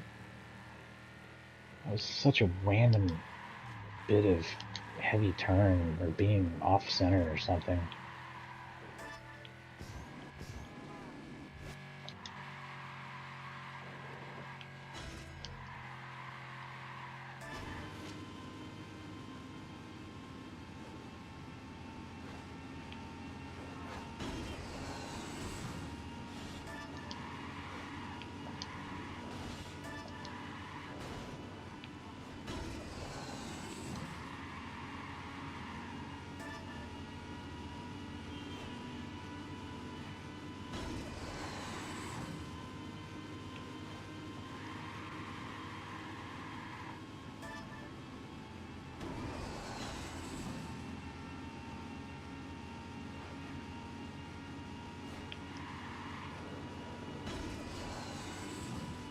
I am kind of interested on widescreen games. God damn it, you piece of shit!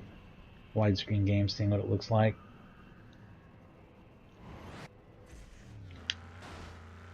Yeah, so they just fucked me. Oh, whatever. Whatever, man. That sucks. That's... Oh, that's frustrating. Yeah. Ooh. Now there's got to be some challenge. I still win the Grand Prix. It doesn't matter. Should I really should have had gold there. Really should have had it. I kind of wish that one of these games they would have done like a no traffic variation. I mean, I know the traffic's a big part of it and stuff, but goddamn, dude.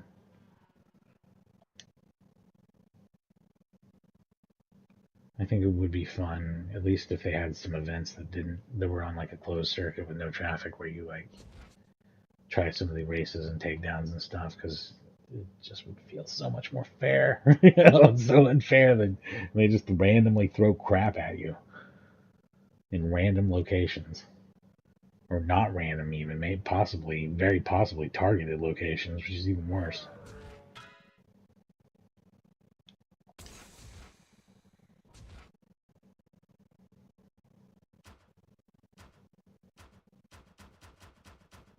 So we've done everything here except for Dominator Challenge.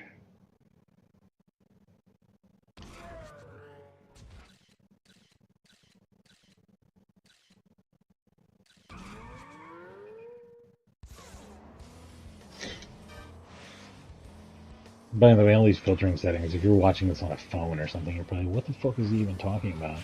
Yeah, you need a decent size image for it to matter. Otherwise, it's absolutely nothing, and don't worry about it.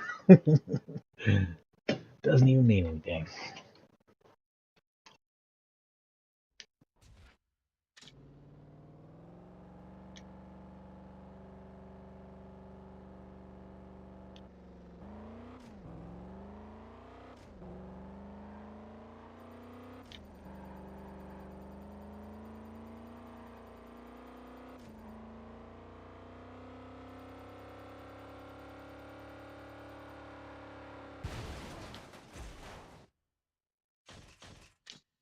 What? They hit a rock in a bush to make it extra exciting.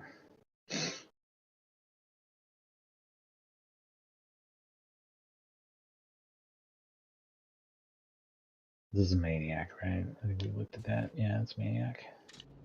Okay. Here we go.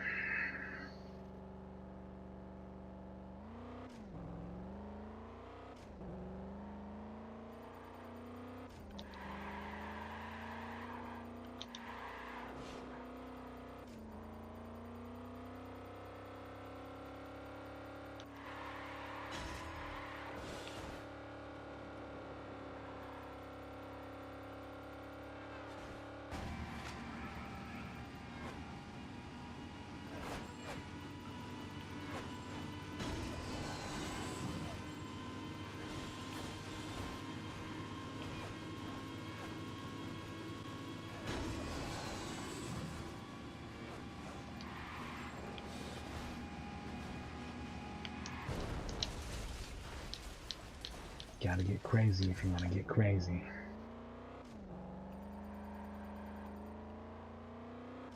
Let's just see if I can get crazy again.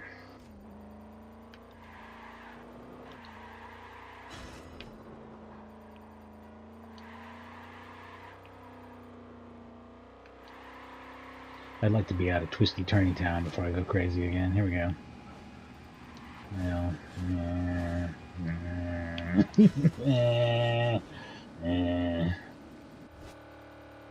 not really.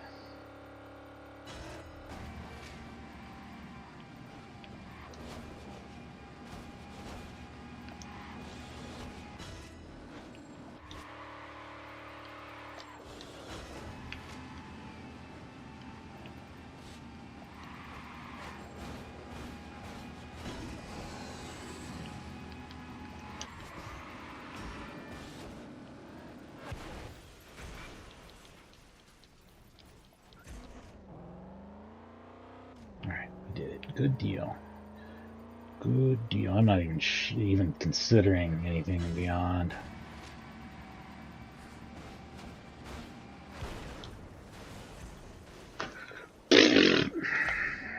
Yeah, I got bronze. That's cool. We got it done.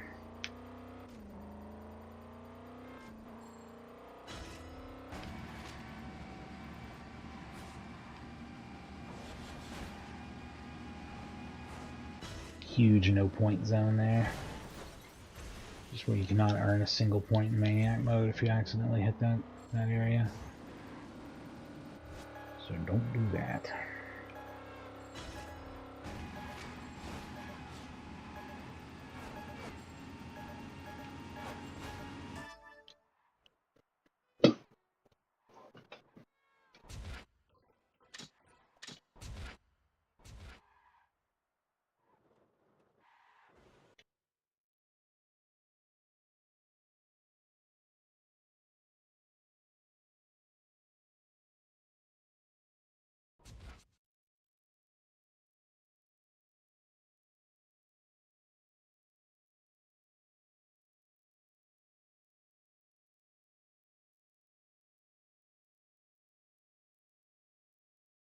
Also, I'd really like to stream Road Rash for PlayStation, and I probably am gonna do that soon. It's just gonna be frustrating because I'm gonna have to be really careful about muting the audio for the device, like between every race, because there's so much copyrighted music in it that you can't turn off, and it's embedded in the video tracks. Almost squarely. The music in game's not copyrighted. It's original music for the game. It's only in the menus and the videos and stuff where you're getting hit with like Soundgarden and shit like that.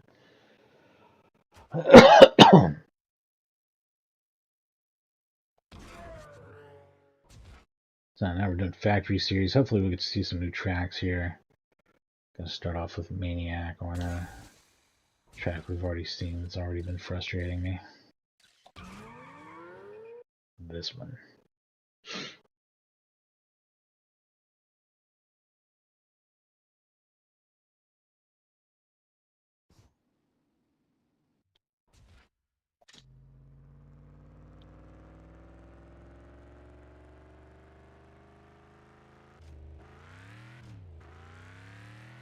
Technically, I could probably get an even sharper picture by disabling, because the deinterlacer is still running, even on progressive scan games. I could probably get a somewhat sharper picture by turning it off. I don't know. I don't know if that would really help anything with the image, but it would probably just freeze up some CPU, if nothing else. Some CPU and/or GPU timing.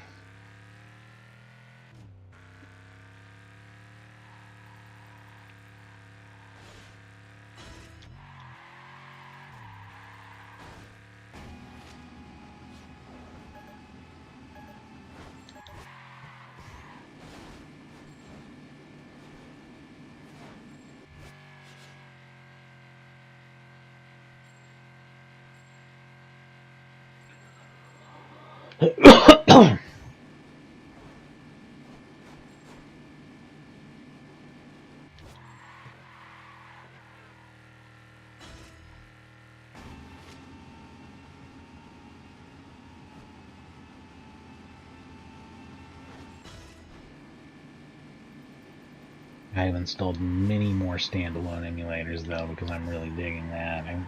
I like RetroArch. It's got its uses. There's some stuff that it's actually best for. It's nice to have some things that are very uniform too. It's got some frustrations too. Vibration doesn't work unless I use an X input wrapper on my DualShock, and which is not a problem in any other emulator that I use standalone. There's some things it doesn't support, and it almost never has the best performance. So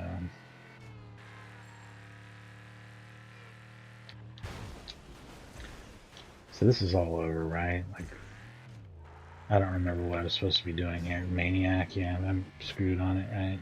It's not even close. Not even close.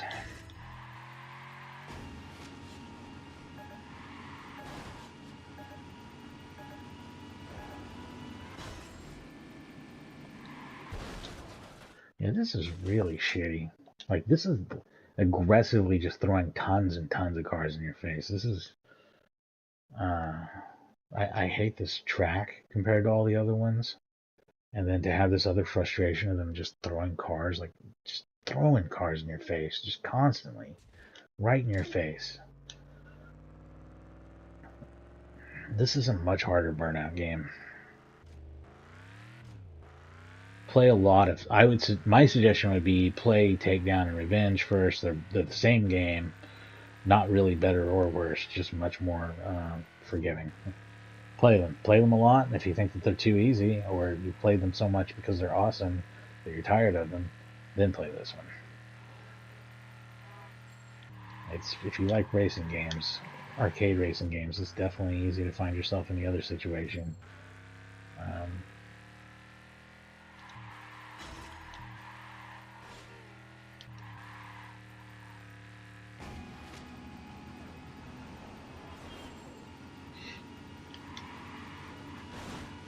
Oh, you know, a good comparison of this too is like Super Mario Bros. 2 Japan. That was exclusively created for people who played the shit out of Super Mario Bros. To the point where they were insanely good at it and were bored with it and needed some crazy like Kaizo style challenges to enjoy it. That's kind of what this is like. Maybe not. This may not be as extreme of an example as Super Mario Bros. 2 Japan, but like, it's... if you're thinking of that, you're thinking in the right ballpark of what they were going for here in this game's design, I think.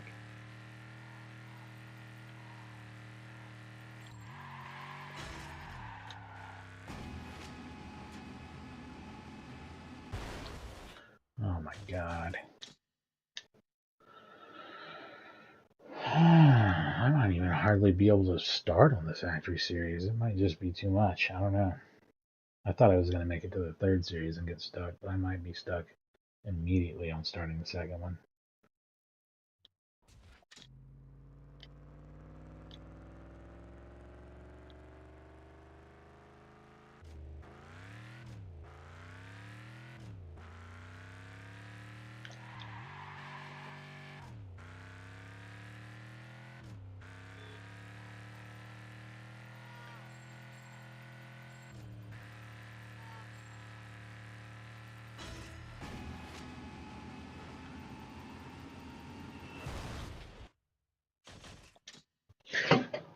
I'm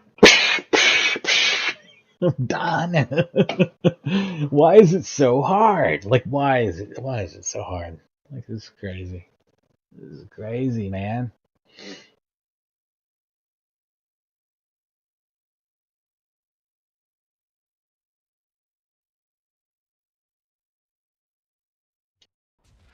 It took longer to get to the second series than I thought it would. I actually kind of feel like they beat the first three tracks to death, but kind of still are. I mean, this is a different variation of one of them, I guess.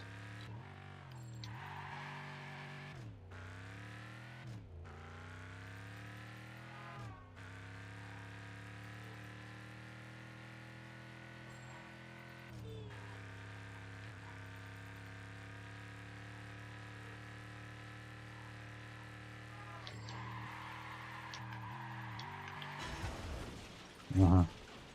No, the medians like have like a gravitational pull or something in this game. I swear to God, it doesn't matter that I know that they're there. It doesn't matter that I'm trying to avoid them. None of that shit matters. I'm just going into the median. It just goes. We're almost done, I think. This is probably too frustrating to be fun. I would really, to enjoy this game, I would really have to spend about 2 to 3 times. Like, I would need to go back and do Takedown and Revenge to the point where I got stuck on them, which I did not after like 3.5 hours of playing them. I'd have to put like 7 or 8 hours into them, probably get stuck, move on to the next one, 7 or 8, get stuck, and by that point I'd be like, yeah, I can really enjoy Burnout Dominator. You know what I mean? Which again, we're only talking like 20 hours of gameplay, but I'm doing this on less than half that. That's just too much. It's too hard.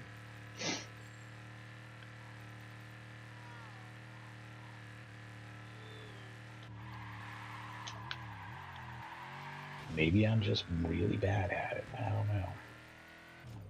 Maybe y'all will get blasting through Burnout Dominator on your first go.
That gray wall is invisible. It's like the most invisible thing. I swear I know it's there, and I've run into it twice in a row.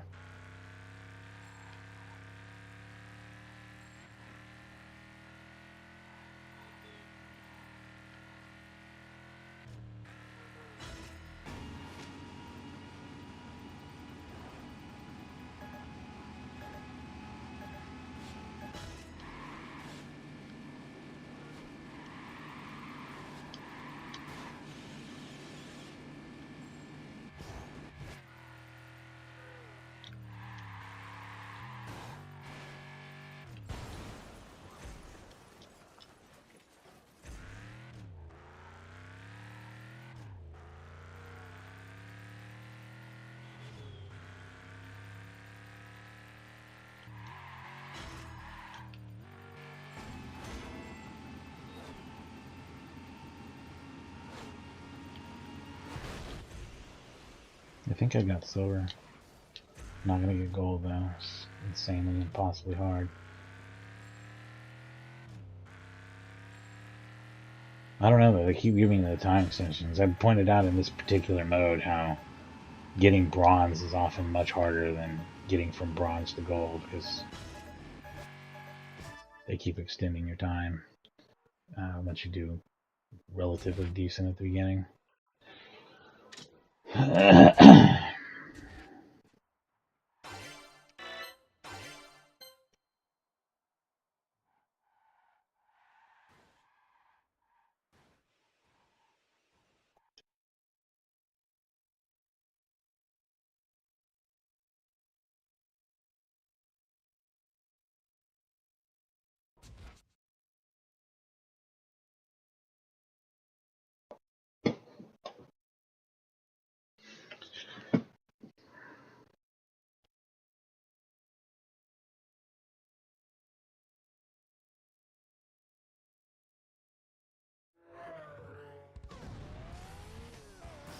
Oh wow. Okay. Yeah, I guess the third series did get unlocked. Interesting. I haven't even touched factory yet, except for the one race. Glacier Falls, Drift Challenge, Autobahn Loop's a new area, and Autobahn. Tuscan Hills is a new area. So you do get a couple new areas.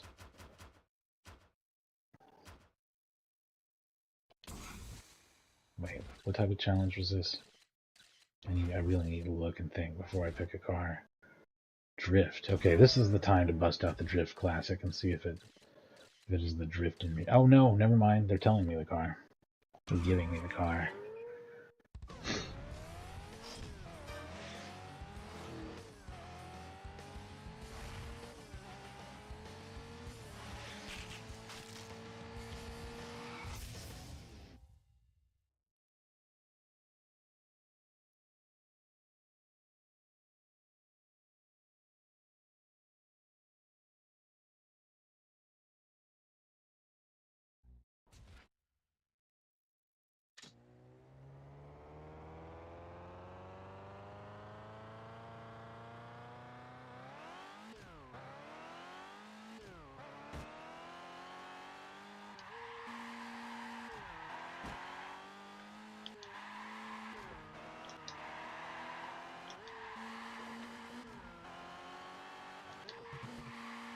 Yeah, this is pretty fun.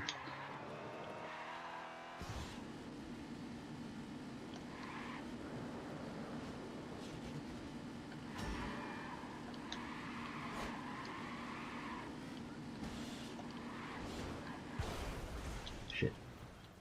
How much do I need to get for 3,500?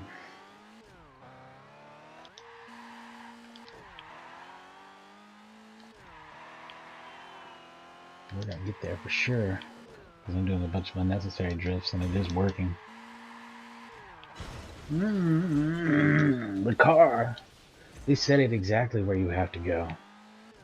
Like where there's no other way I could possibly go at that point. It's just put the car right there. It drives me fucking nuts. Why? Why is it so shitty like that?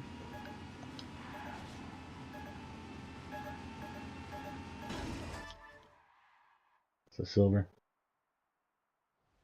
Felt like they cut me off before I really got to get going on gold. Because of the fucking insane rank. Yeah. That guy's been waiting in his station wagon all day right there just to make sure he hit me.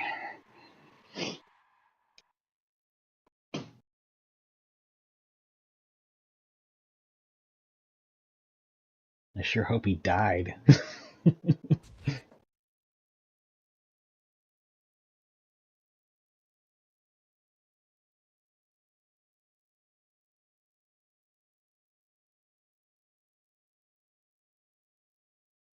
So like the first series is golds and then silvers, and this one's starting off silvers, and then it's gonna be bronzes at the end, and then that third series is gonna be too hard.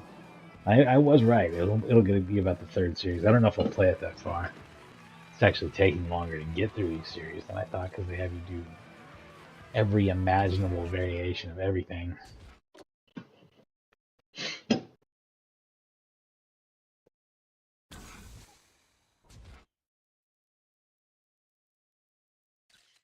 Oh, it's the event. God, I gotta really start looking at that.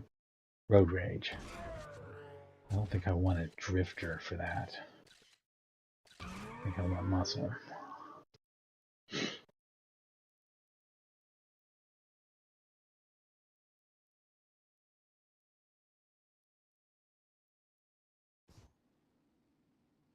Oh yeah, preview events don't have traffic.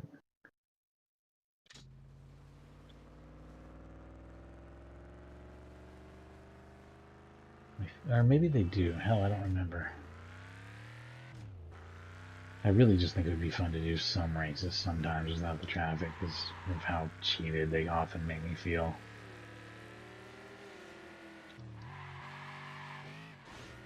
It sucks to completely outperform them. What are supposed to be your opponents, only to be taken down by some random dickhead and have them get the victory handed to them.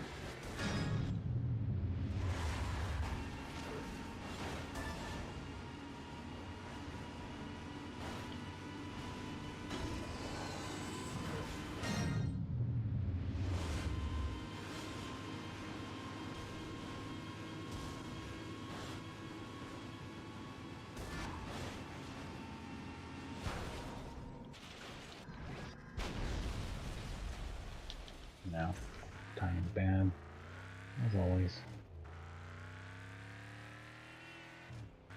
Hell, I might start settling for bronze pretty early in this series and not finish it.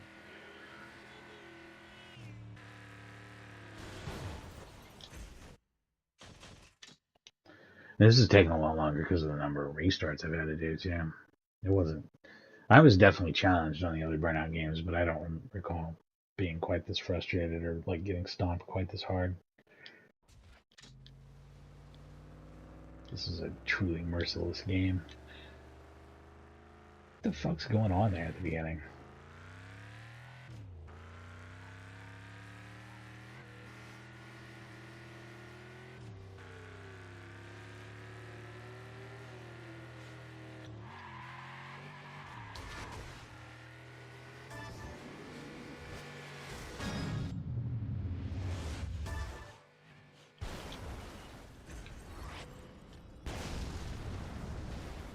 No.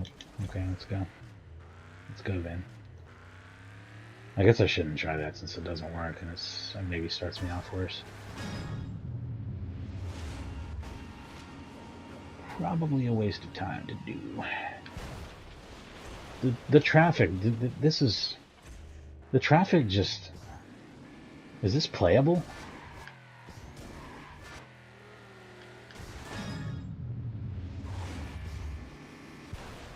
I don't know that this is all that playable. This feels like it might just be shit.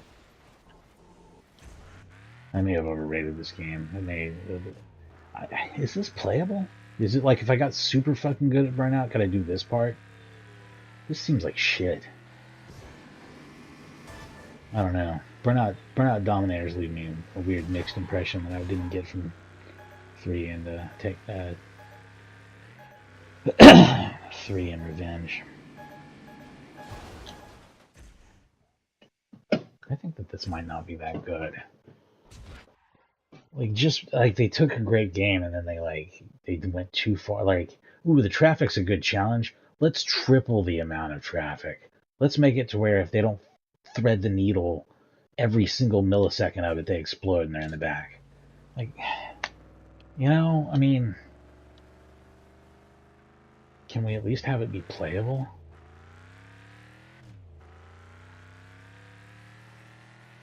Oh, this is road rage. I don't even know what I was trying to do here. Race? I thought I was trying to race. I mean, it doesn't matter because my vehicle is going to get instantly destroyed by the traffic.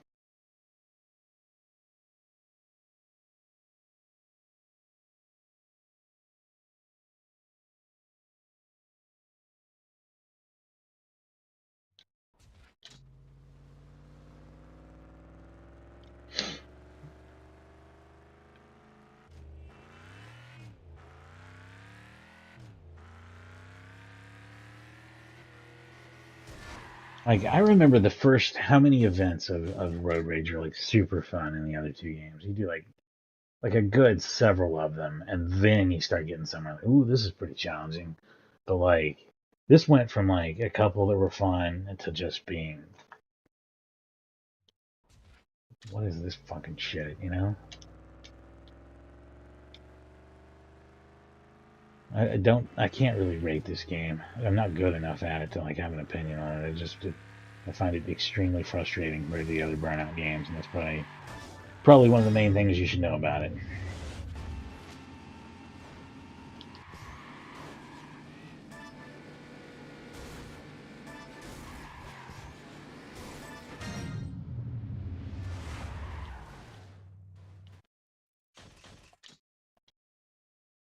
My car ended up backwards. I've never seen that happen in a Burnout game, I don't think. My car ended up backwards. Maybe in the first two that was something that could happen. But they play a lot different. They're like a whole different series almost.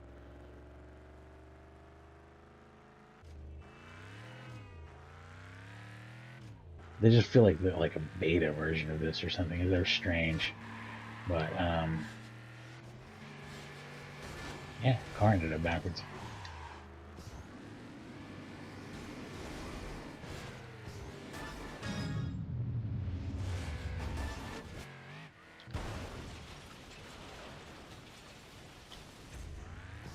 You know what? I'm not going to reset it this time. I'm just going to do it. And if I don't get at least bronze, I'm just going to quit.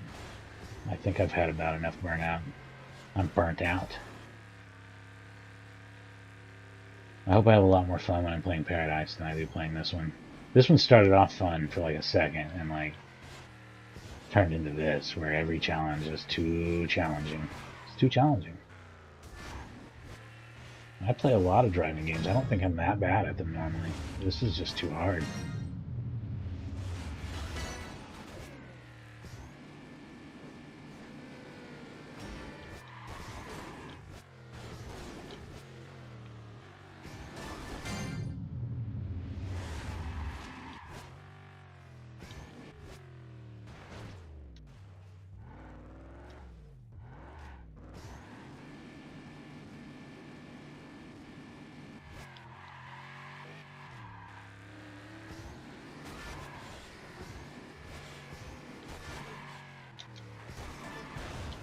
Nothing. This car doesn't crash other cars. It just gets crashed. It's just too light. It's too wimpy. This is a wimpy little light car and it fucking sucks. And the other car is an even wimpier, lighter car than this piece of shit, so I don't even know what to say about that. You get a choice of piece of shit or a bigger piece of shit.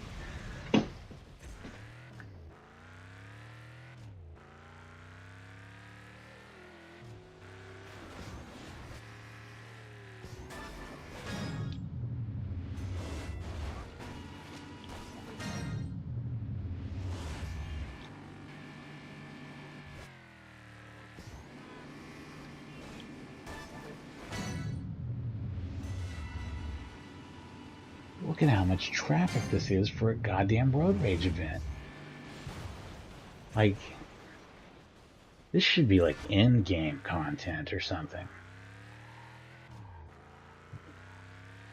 How on earth?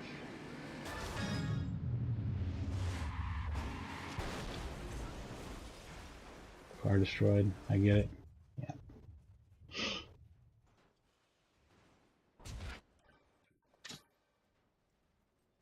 Yeah, I got gold after having to restart 37 fucking times. I wouldn't have even gotten a bronze most of those times.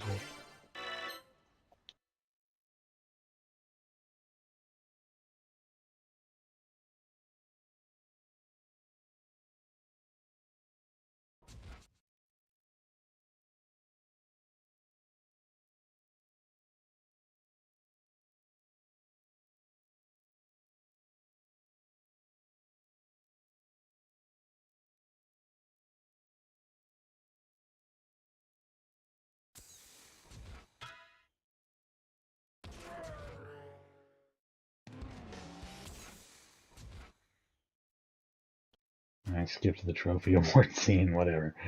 I'm still just seething from like how frustrating the traffic is on all of these. There needs to be a traffic attack to at least have the catharsis of getting back at it too. Like getting back at the traffic. It's really cruel.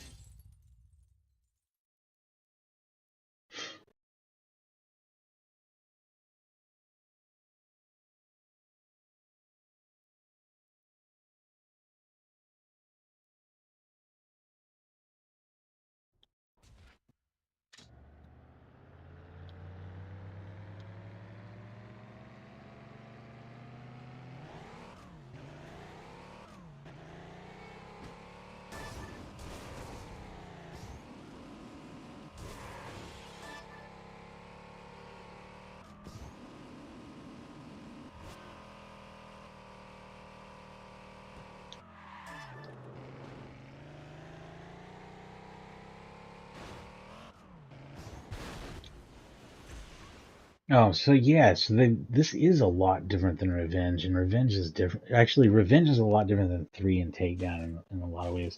This is basically like playing Takedown if they tripled the difficulty in it, or like tripled the difficulty, the speed at which the difficulty ramps up. The and also completely remove all the crash mode stuff, which I think offers a little bit of a break and catharsis from when the game's getting frustrating.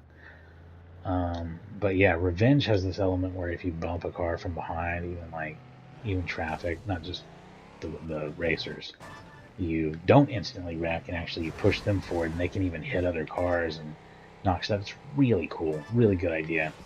The complete removal of that, not cool.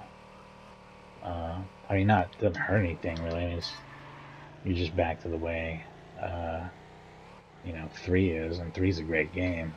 But considering how much harder this is than 3, then removing that little handicap that Revenge gives is not the coolest thing in the world either.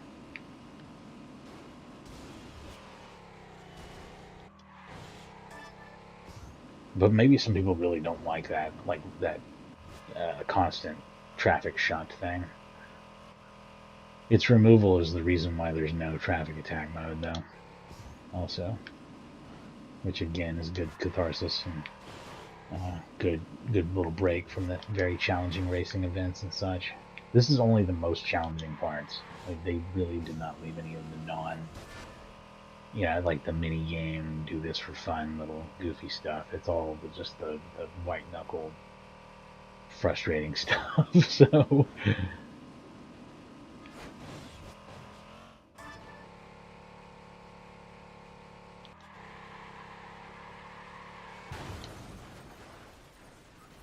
I don't even have to comment on this shit anymore. You know how I feel about it, the traffic and the placement of the traffic and how the game generally turns out for me when I play it.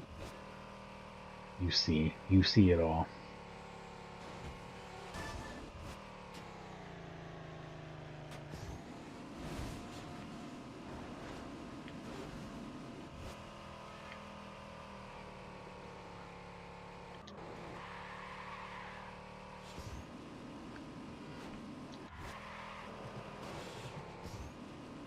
But just once, I would love to turn it off. Just try it. Just see how I can do. you know. I would focus a lot more on attacking the other cars too if I could. They should make the other cars faster, cut the traffic in half, and give you a lot more combat opportunities.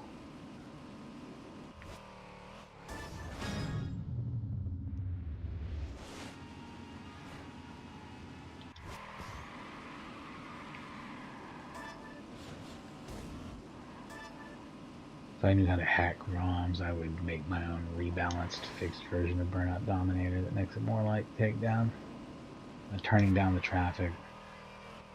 Or maybe even Revenge, and if I could hack in Revenge's reverse shunting thing, turn down that traffic and turn up the AI, maybe even a little, to compensate for it.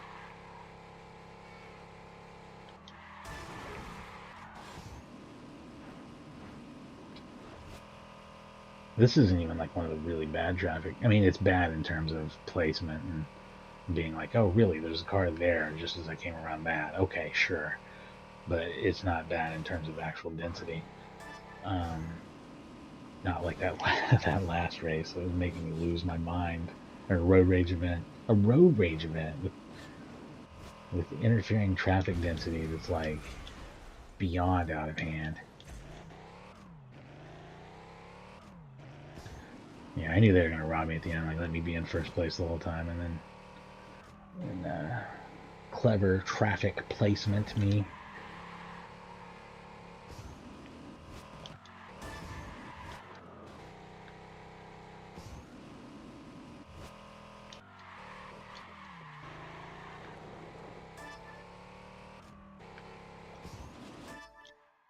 Yeah, I actually made up for it though. That's awesome.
So I think this is a new course finally. Burning Lap, alright.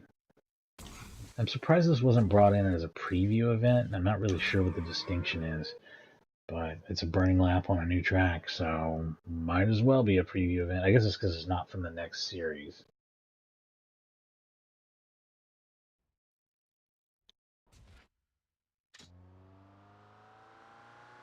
Actually, no, the preview event before was from the same series. I don't get it. I don't know what the distinction is.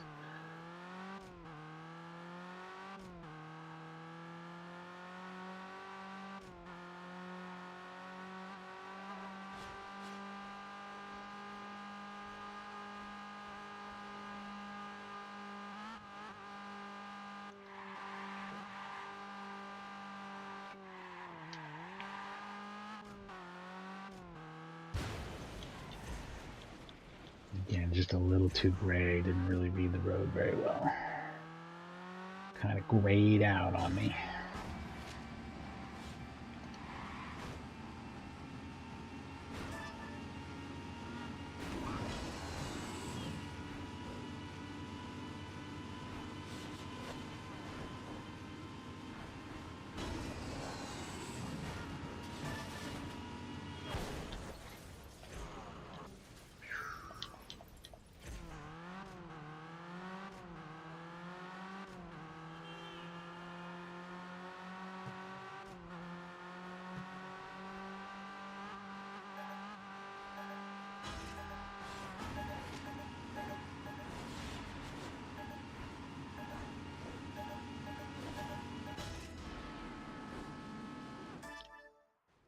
Was that a silver or bronze? It's bronze. Try again. See if the RNG decides to have its way with me yet again. I probably will.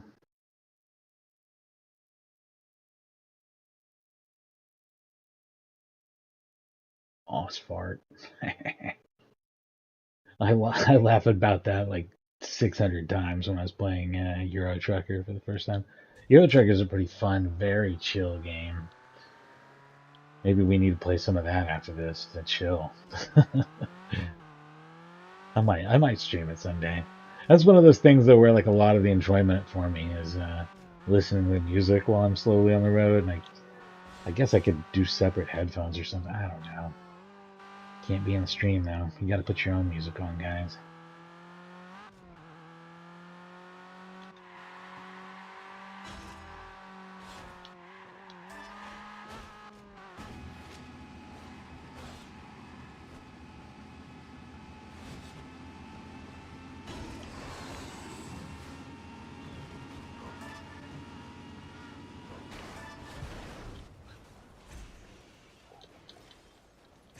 Well, same as last time. I get it going and it looks good, and then huge wreck and it's all a waste of time.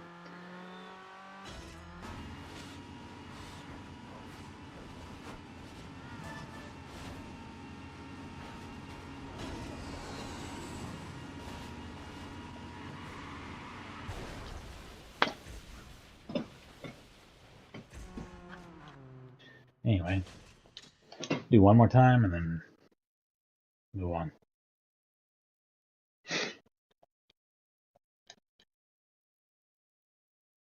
I wanted this to be about as long as the other streams and give it a good 3.5 hours, but the patience dries up a lot faster when the difficulty is this tweaked up. This is for the Burnout Super Pros. You guys can knock yourself out on this one.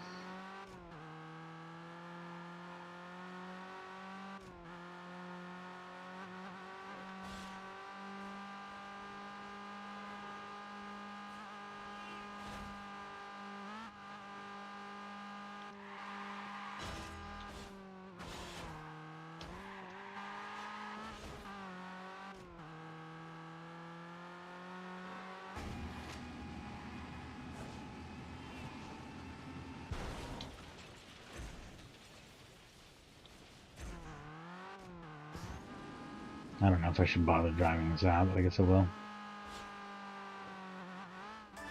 Feels like a waste though. I should have done. One wreck and you're done basically on gold on any of these burning lap events. Have I gotten gold on any burning laps? I don't think I have, and I don't think I can.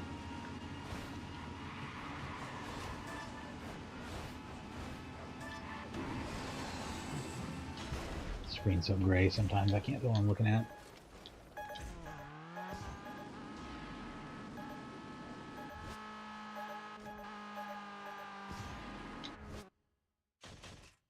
Alright, we're done with that one.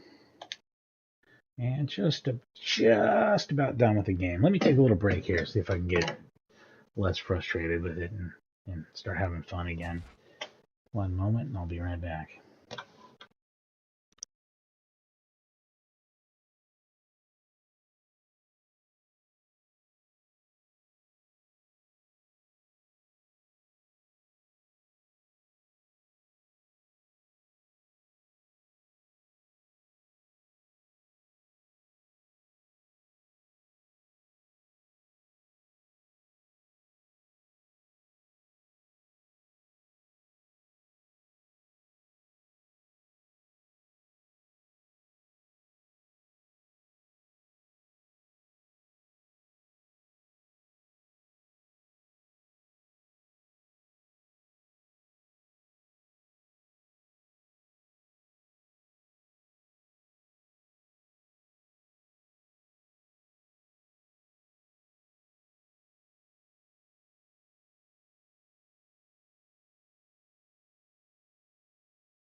Alright, I'm back to suffer more at the hands of Burnout Dominator. It's great, it's still Burnout, it's a great game, but man, it has been brutal. Lots and lots of restarts. Lots and lots of perfect runs, just totally destroyed by a random car out of nowhere.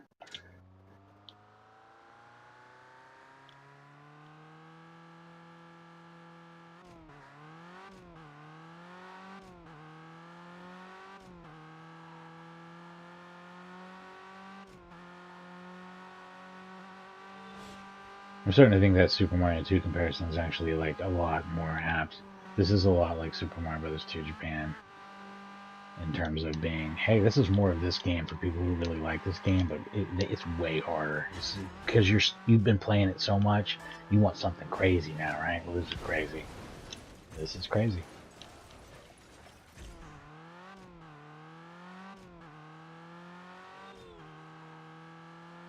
No, that's a totally fair comparison. And you know how much I like Super Mario Bros. 2? It exactly depends on how much Super Mario Bros. 1 I've been playing. That's how much I like Super Mario Bros. 2 Japan. If I've been playing a ton of it, I think it's a pretty rad game. And that's exactly how I'd feel about this. This would be a pretty rad game if I've been playing a ton of Burnout, Revenge, and Takedown before this, instead of just a little. If I had played none and just fired this game up first, which I think I did on Twitch a long time ago, I think I would really be unhappy with it.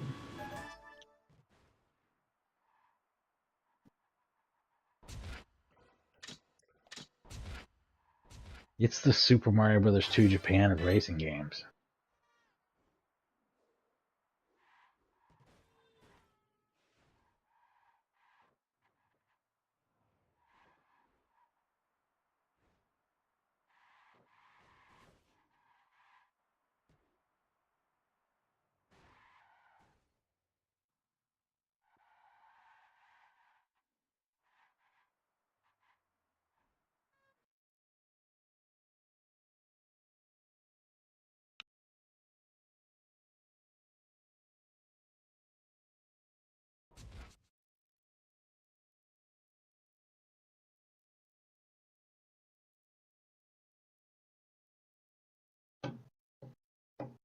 The load times are a bit rough. Load and save times on this. I mean, same as the rest of the games in the series. I commented on it before. You might be able to accelerate that with an emulator, but some games really don't like it when you do that. Like they'll just get thrown off. This game seems to kind of front load everything, so it probably wouldn't care.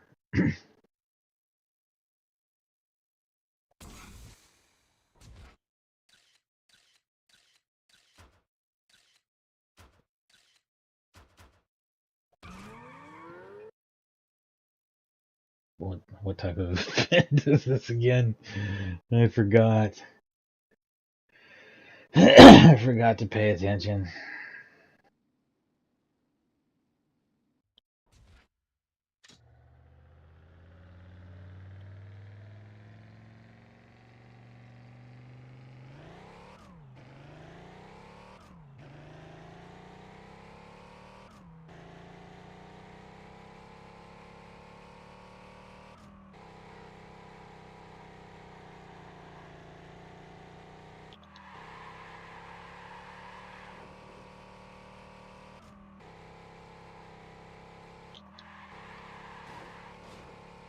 I'm gonna fire up a few interlaced games after this stream and see how they look with these screen filter settings and if it still looks good this way. If it does, then yeah, it's a new era of PS2 emulation. Just because I didn't change a screen filtering option before. And I just assumed the PS2 was just that blurry because I've never seen it sharper. And again, everyone who's watching this on a phone just thinks I'm a crazy person. There's no difference at all. It looks exactly the same as it did at the beginning of the stream. If you're watching on a TV, though, you're probably like, holy shit, yeah, this does look different.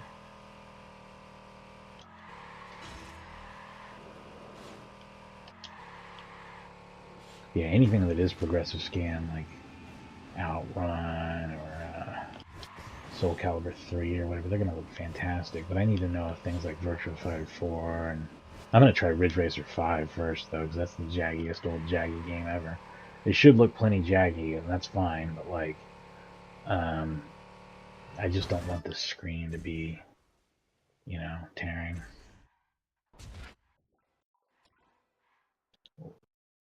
Oh, here's the problem.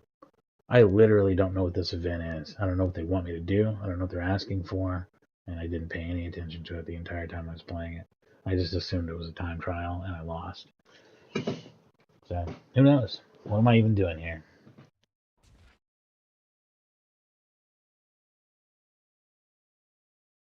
Oh, burnouts. I'm supposed to be doing I was probably trying to do as many burnouts as I could, but I don't know.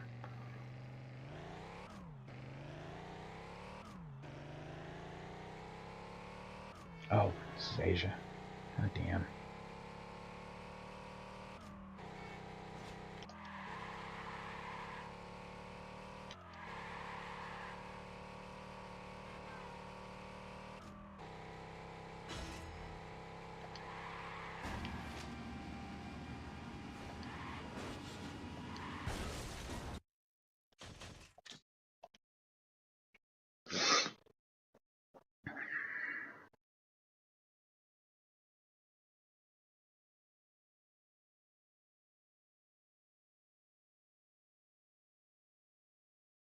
So what alerted me to the fact that emulators will default to bilinear upscaling the output, which is atrocious, and I can't believe anyone makes that their default option, like for normal progressive scan graphics.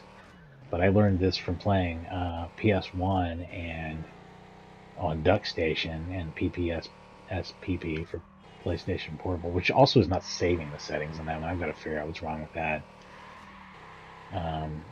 It's defaulting to upscale and bilinear filter output, which is just nah.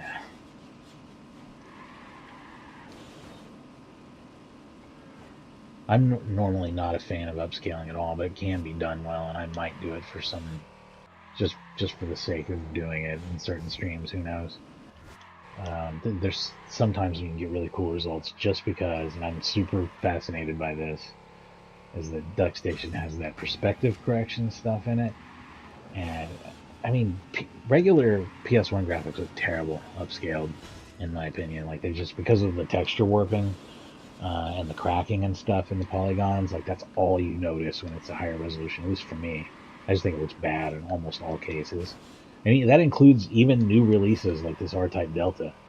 But DuckStation has this perspective correction, and if you turn it on, it just makes it look like an old PC game or something. It's like real clean. Um, Mostly, like you'll still see sometimes a little bit of warping when it pops back into place, kind of like it's as if it were trying to fight it. Maybe some sort of artifacting, but not working right in all cases. But like it like 95% works and it makes it look way cleaner enough to where you're not focused on affine texture warping.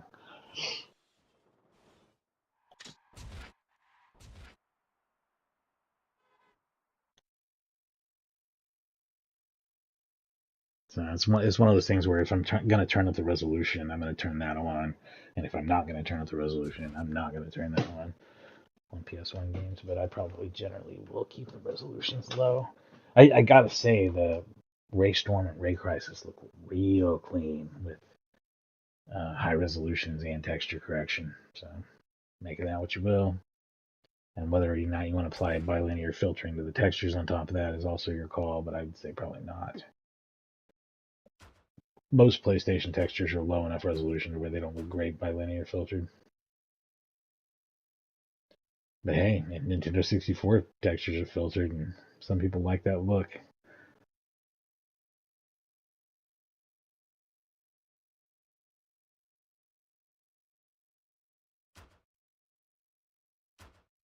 Oh yeah, so I'm just still just failing at this, right? Yeah, this is shit. This is like way too hard.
There we go. Now I've got the hang of it, right?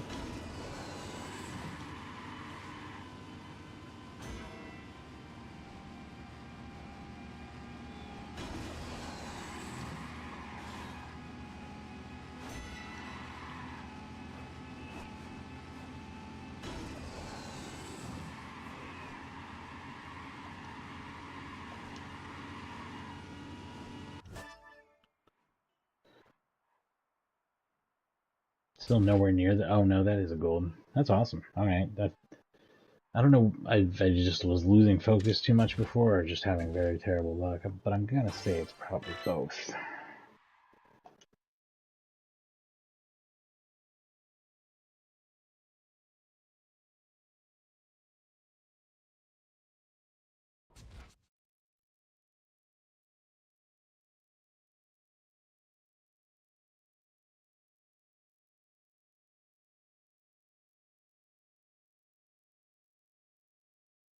This isn't so much a PS2 game as a PSP version, also, I think, as it is a home version of the PSP game, if that makes any sense. Kind of like GTA, Vice City Stories, and Liberty City Stories.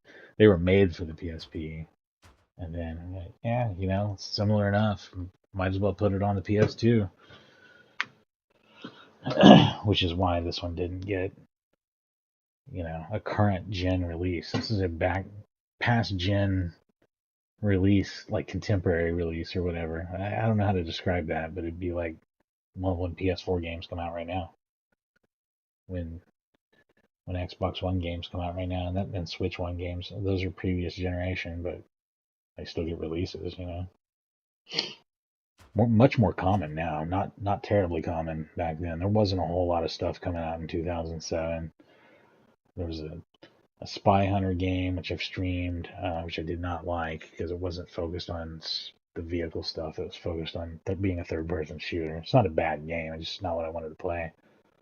There were a lot of classics collections and things coming out this year, but not a lot of like anything AAA at all.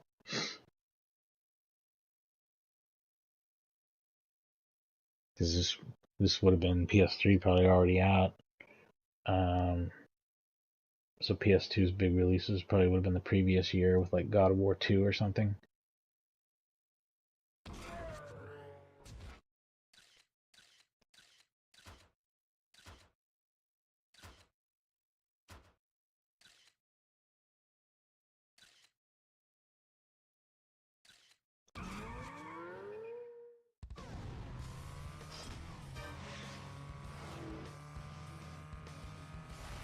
Twice, huh? I guess they're gonna be a marked rival, but I don't know if that's worth focusing on or not. That's a huge distraction, and also changes my car choice and everything. So, I don't know.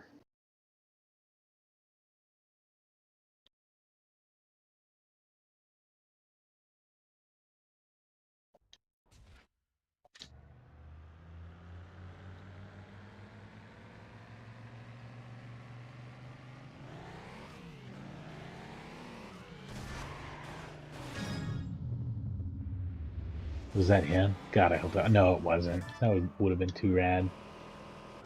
Not even on purpose.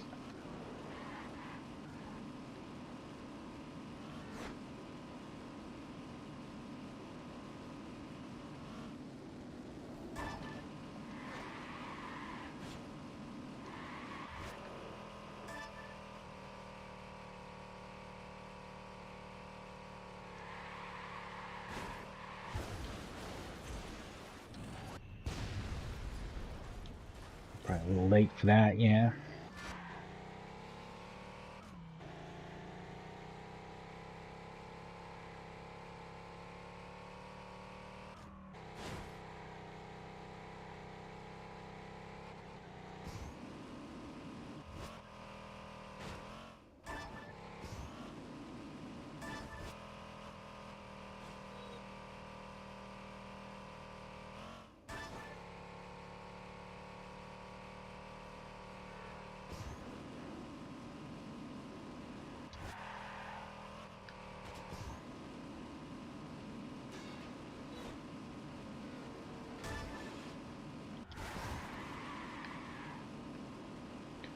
Yeah, previous games would have probably given me a psych out takedown for that, because my rival just wrecked. He wrecked right in front of me. I would have gotten a free one, even though I didn't have anything to do with it before. But they're not handing out freebies anymore. There's a lot of little subtle things that seem off and mostly just missing in this one. So it's like great in a lot of ways, and then I think it's interesting that the one that was made for PSP is so good looking too. But I'm sure.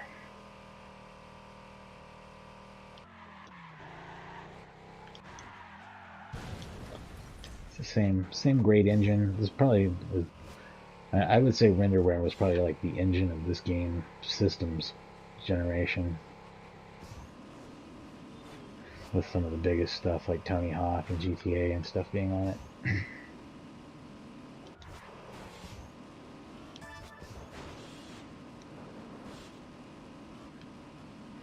And that's like truly Criterion and Burnout's legacy.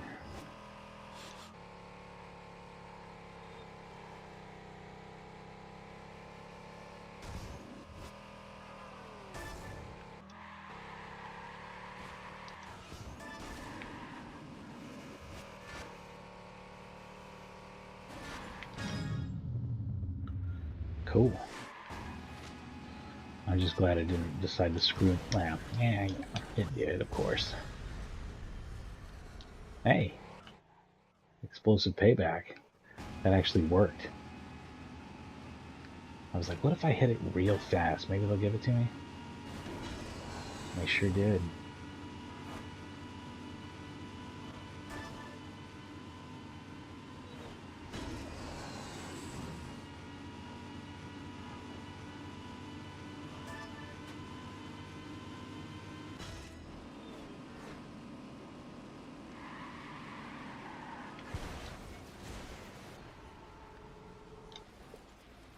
Oh, no, it's too late for that.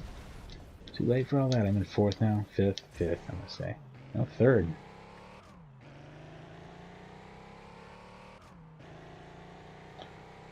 I could still technically not lose.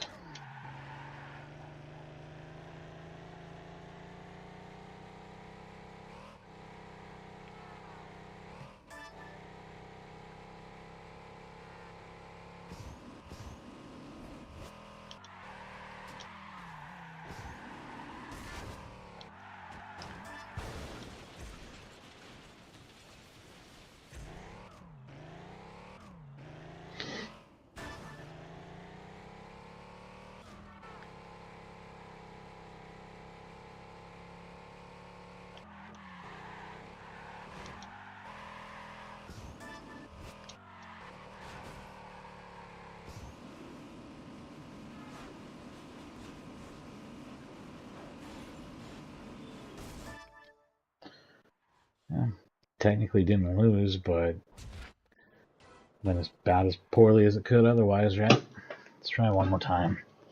This is probably getting too hard to play, though. Look how fast it gets too hard for me. Like, this was just a... Ugh. Burnout edition. You're gonna work your ass over.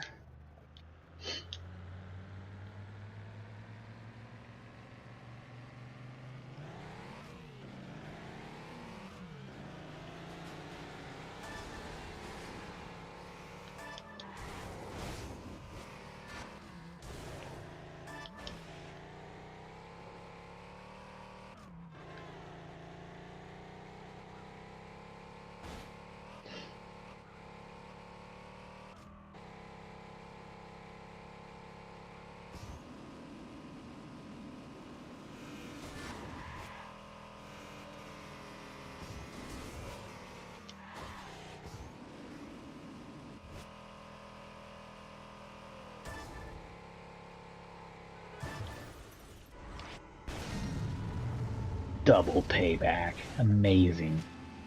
And yet it still didn't put me up in front.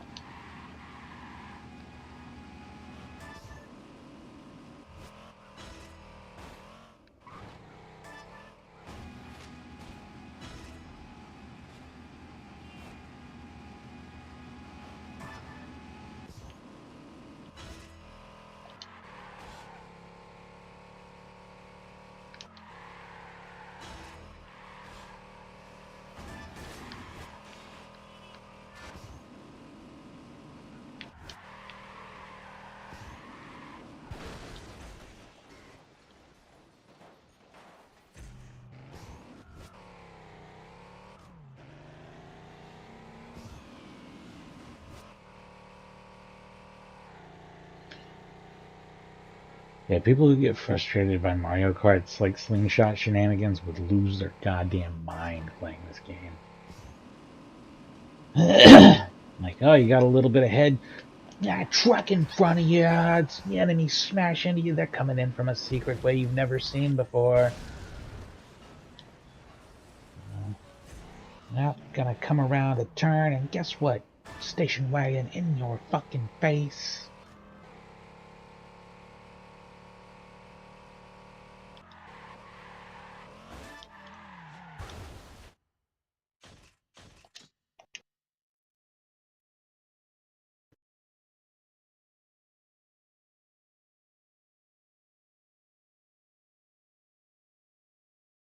That's later than I thought. I did I did try to tough this one out really hard to make it about as long as the other streams, but I will say that it's it's fun, but it'd be like way more fun if you played a whole bunch more Burnout. This was like something you're really into, and it's not really like an approachable game for me, especially for this duration, because it gets like so after like you've done like 5 or 6 of the events at the beginning of the game, starts getting really hard in a way that the other games just don't. At least that's my opinion. I mean, maybe you'll play it and be like, I don't see the difference at all, or whatever. I don't know. But like to me, it feels way more frustrating, and is the fact that I don't even understand why I'm going so slow this time. Like, what's wrong with my car? But yeah, the fact that there's no crash modes and traffic attacks and things to break it up and have a little bit of a fun time and relax for a second between your next balls to the wall race. It makes it, yeah, it's just it's not as pleasant of a game.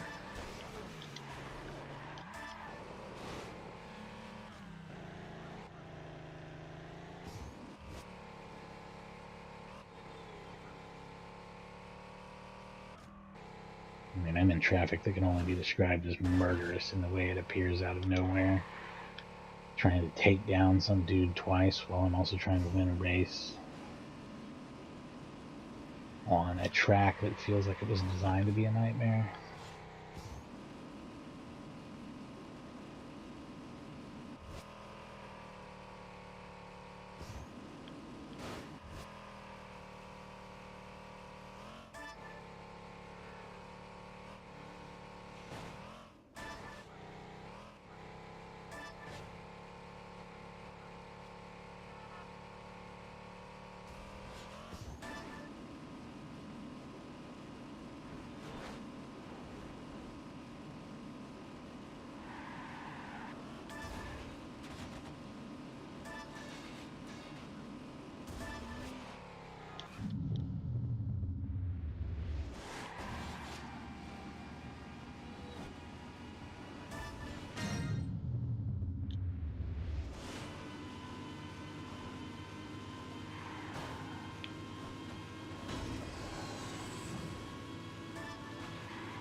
All I could do was watch it happen because it wasn't going to stop. Wasn't going to stop.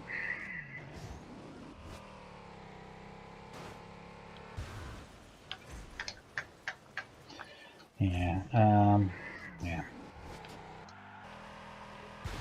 So anyway, this has been Burnout Dominator. I can't actually. I literally can't handle playing any more of it. It is. It's very frustrating. It's a good game, yes. It's Super Mario Brothers 2 Japan for Burnout. So if you've burned out yourself on the Burnout because it's too easy and you just crushed Takedown and you just crushed Revenge and you crushed them over and over and over again, there's this game. I haven't, so it's just like it's got good controls and graphics and stuff. It's just you don't go into it expecting to get golds on everything, at least not for me. Really hard game. Anyway, thanks for watching.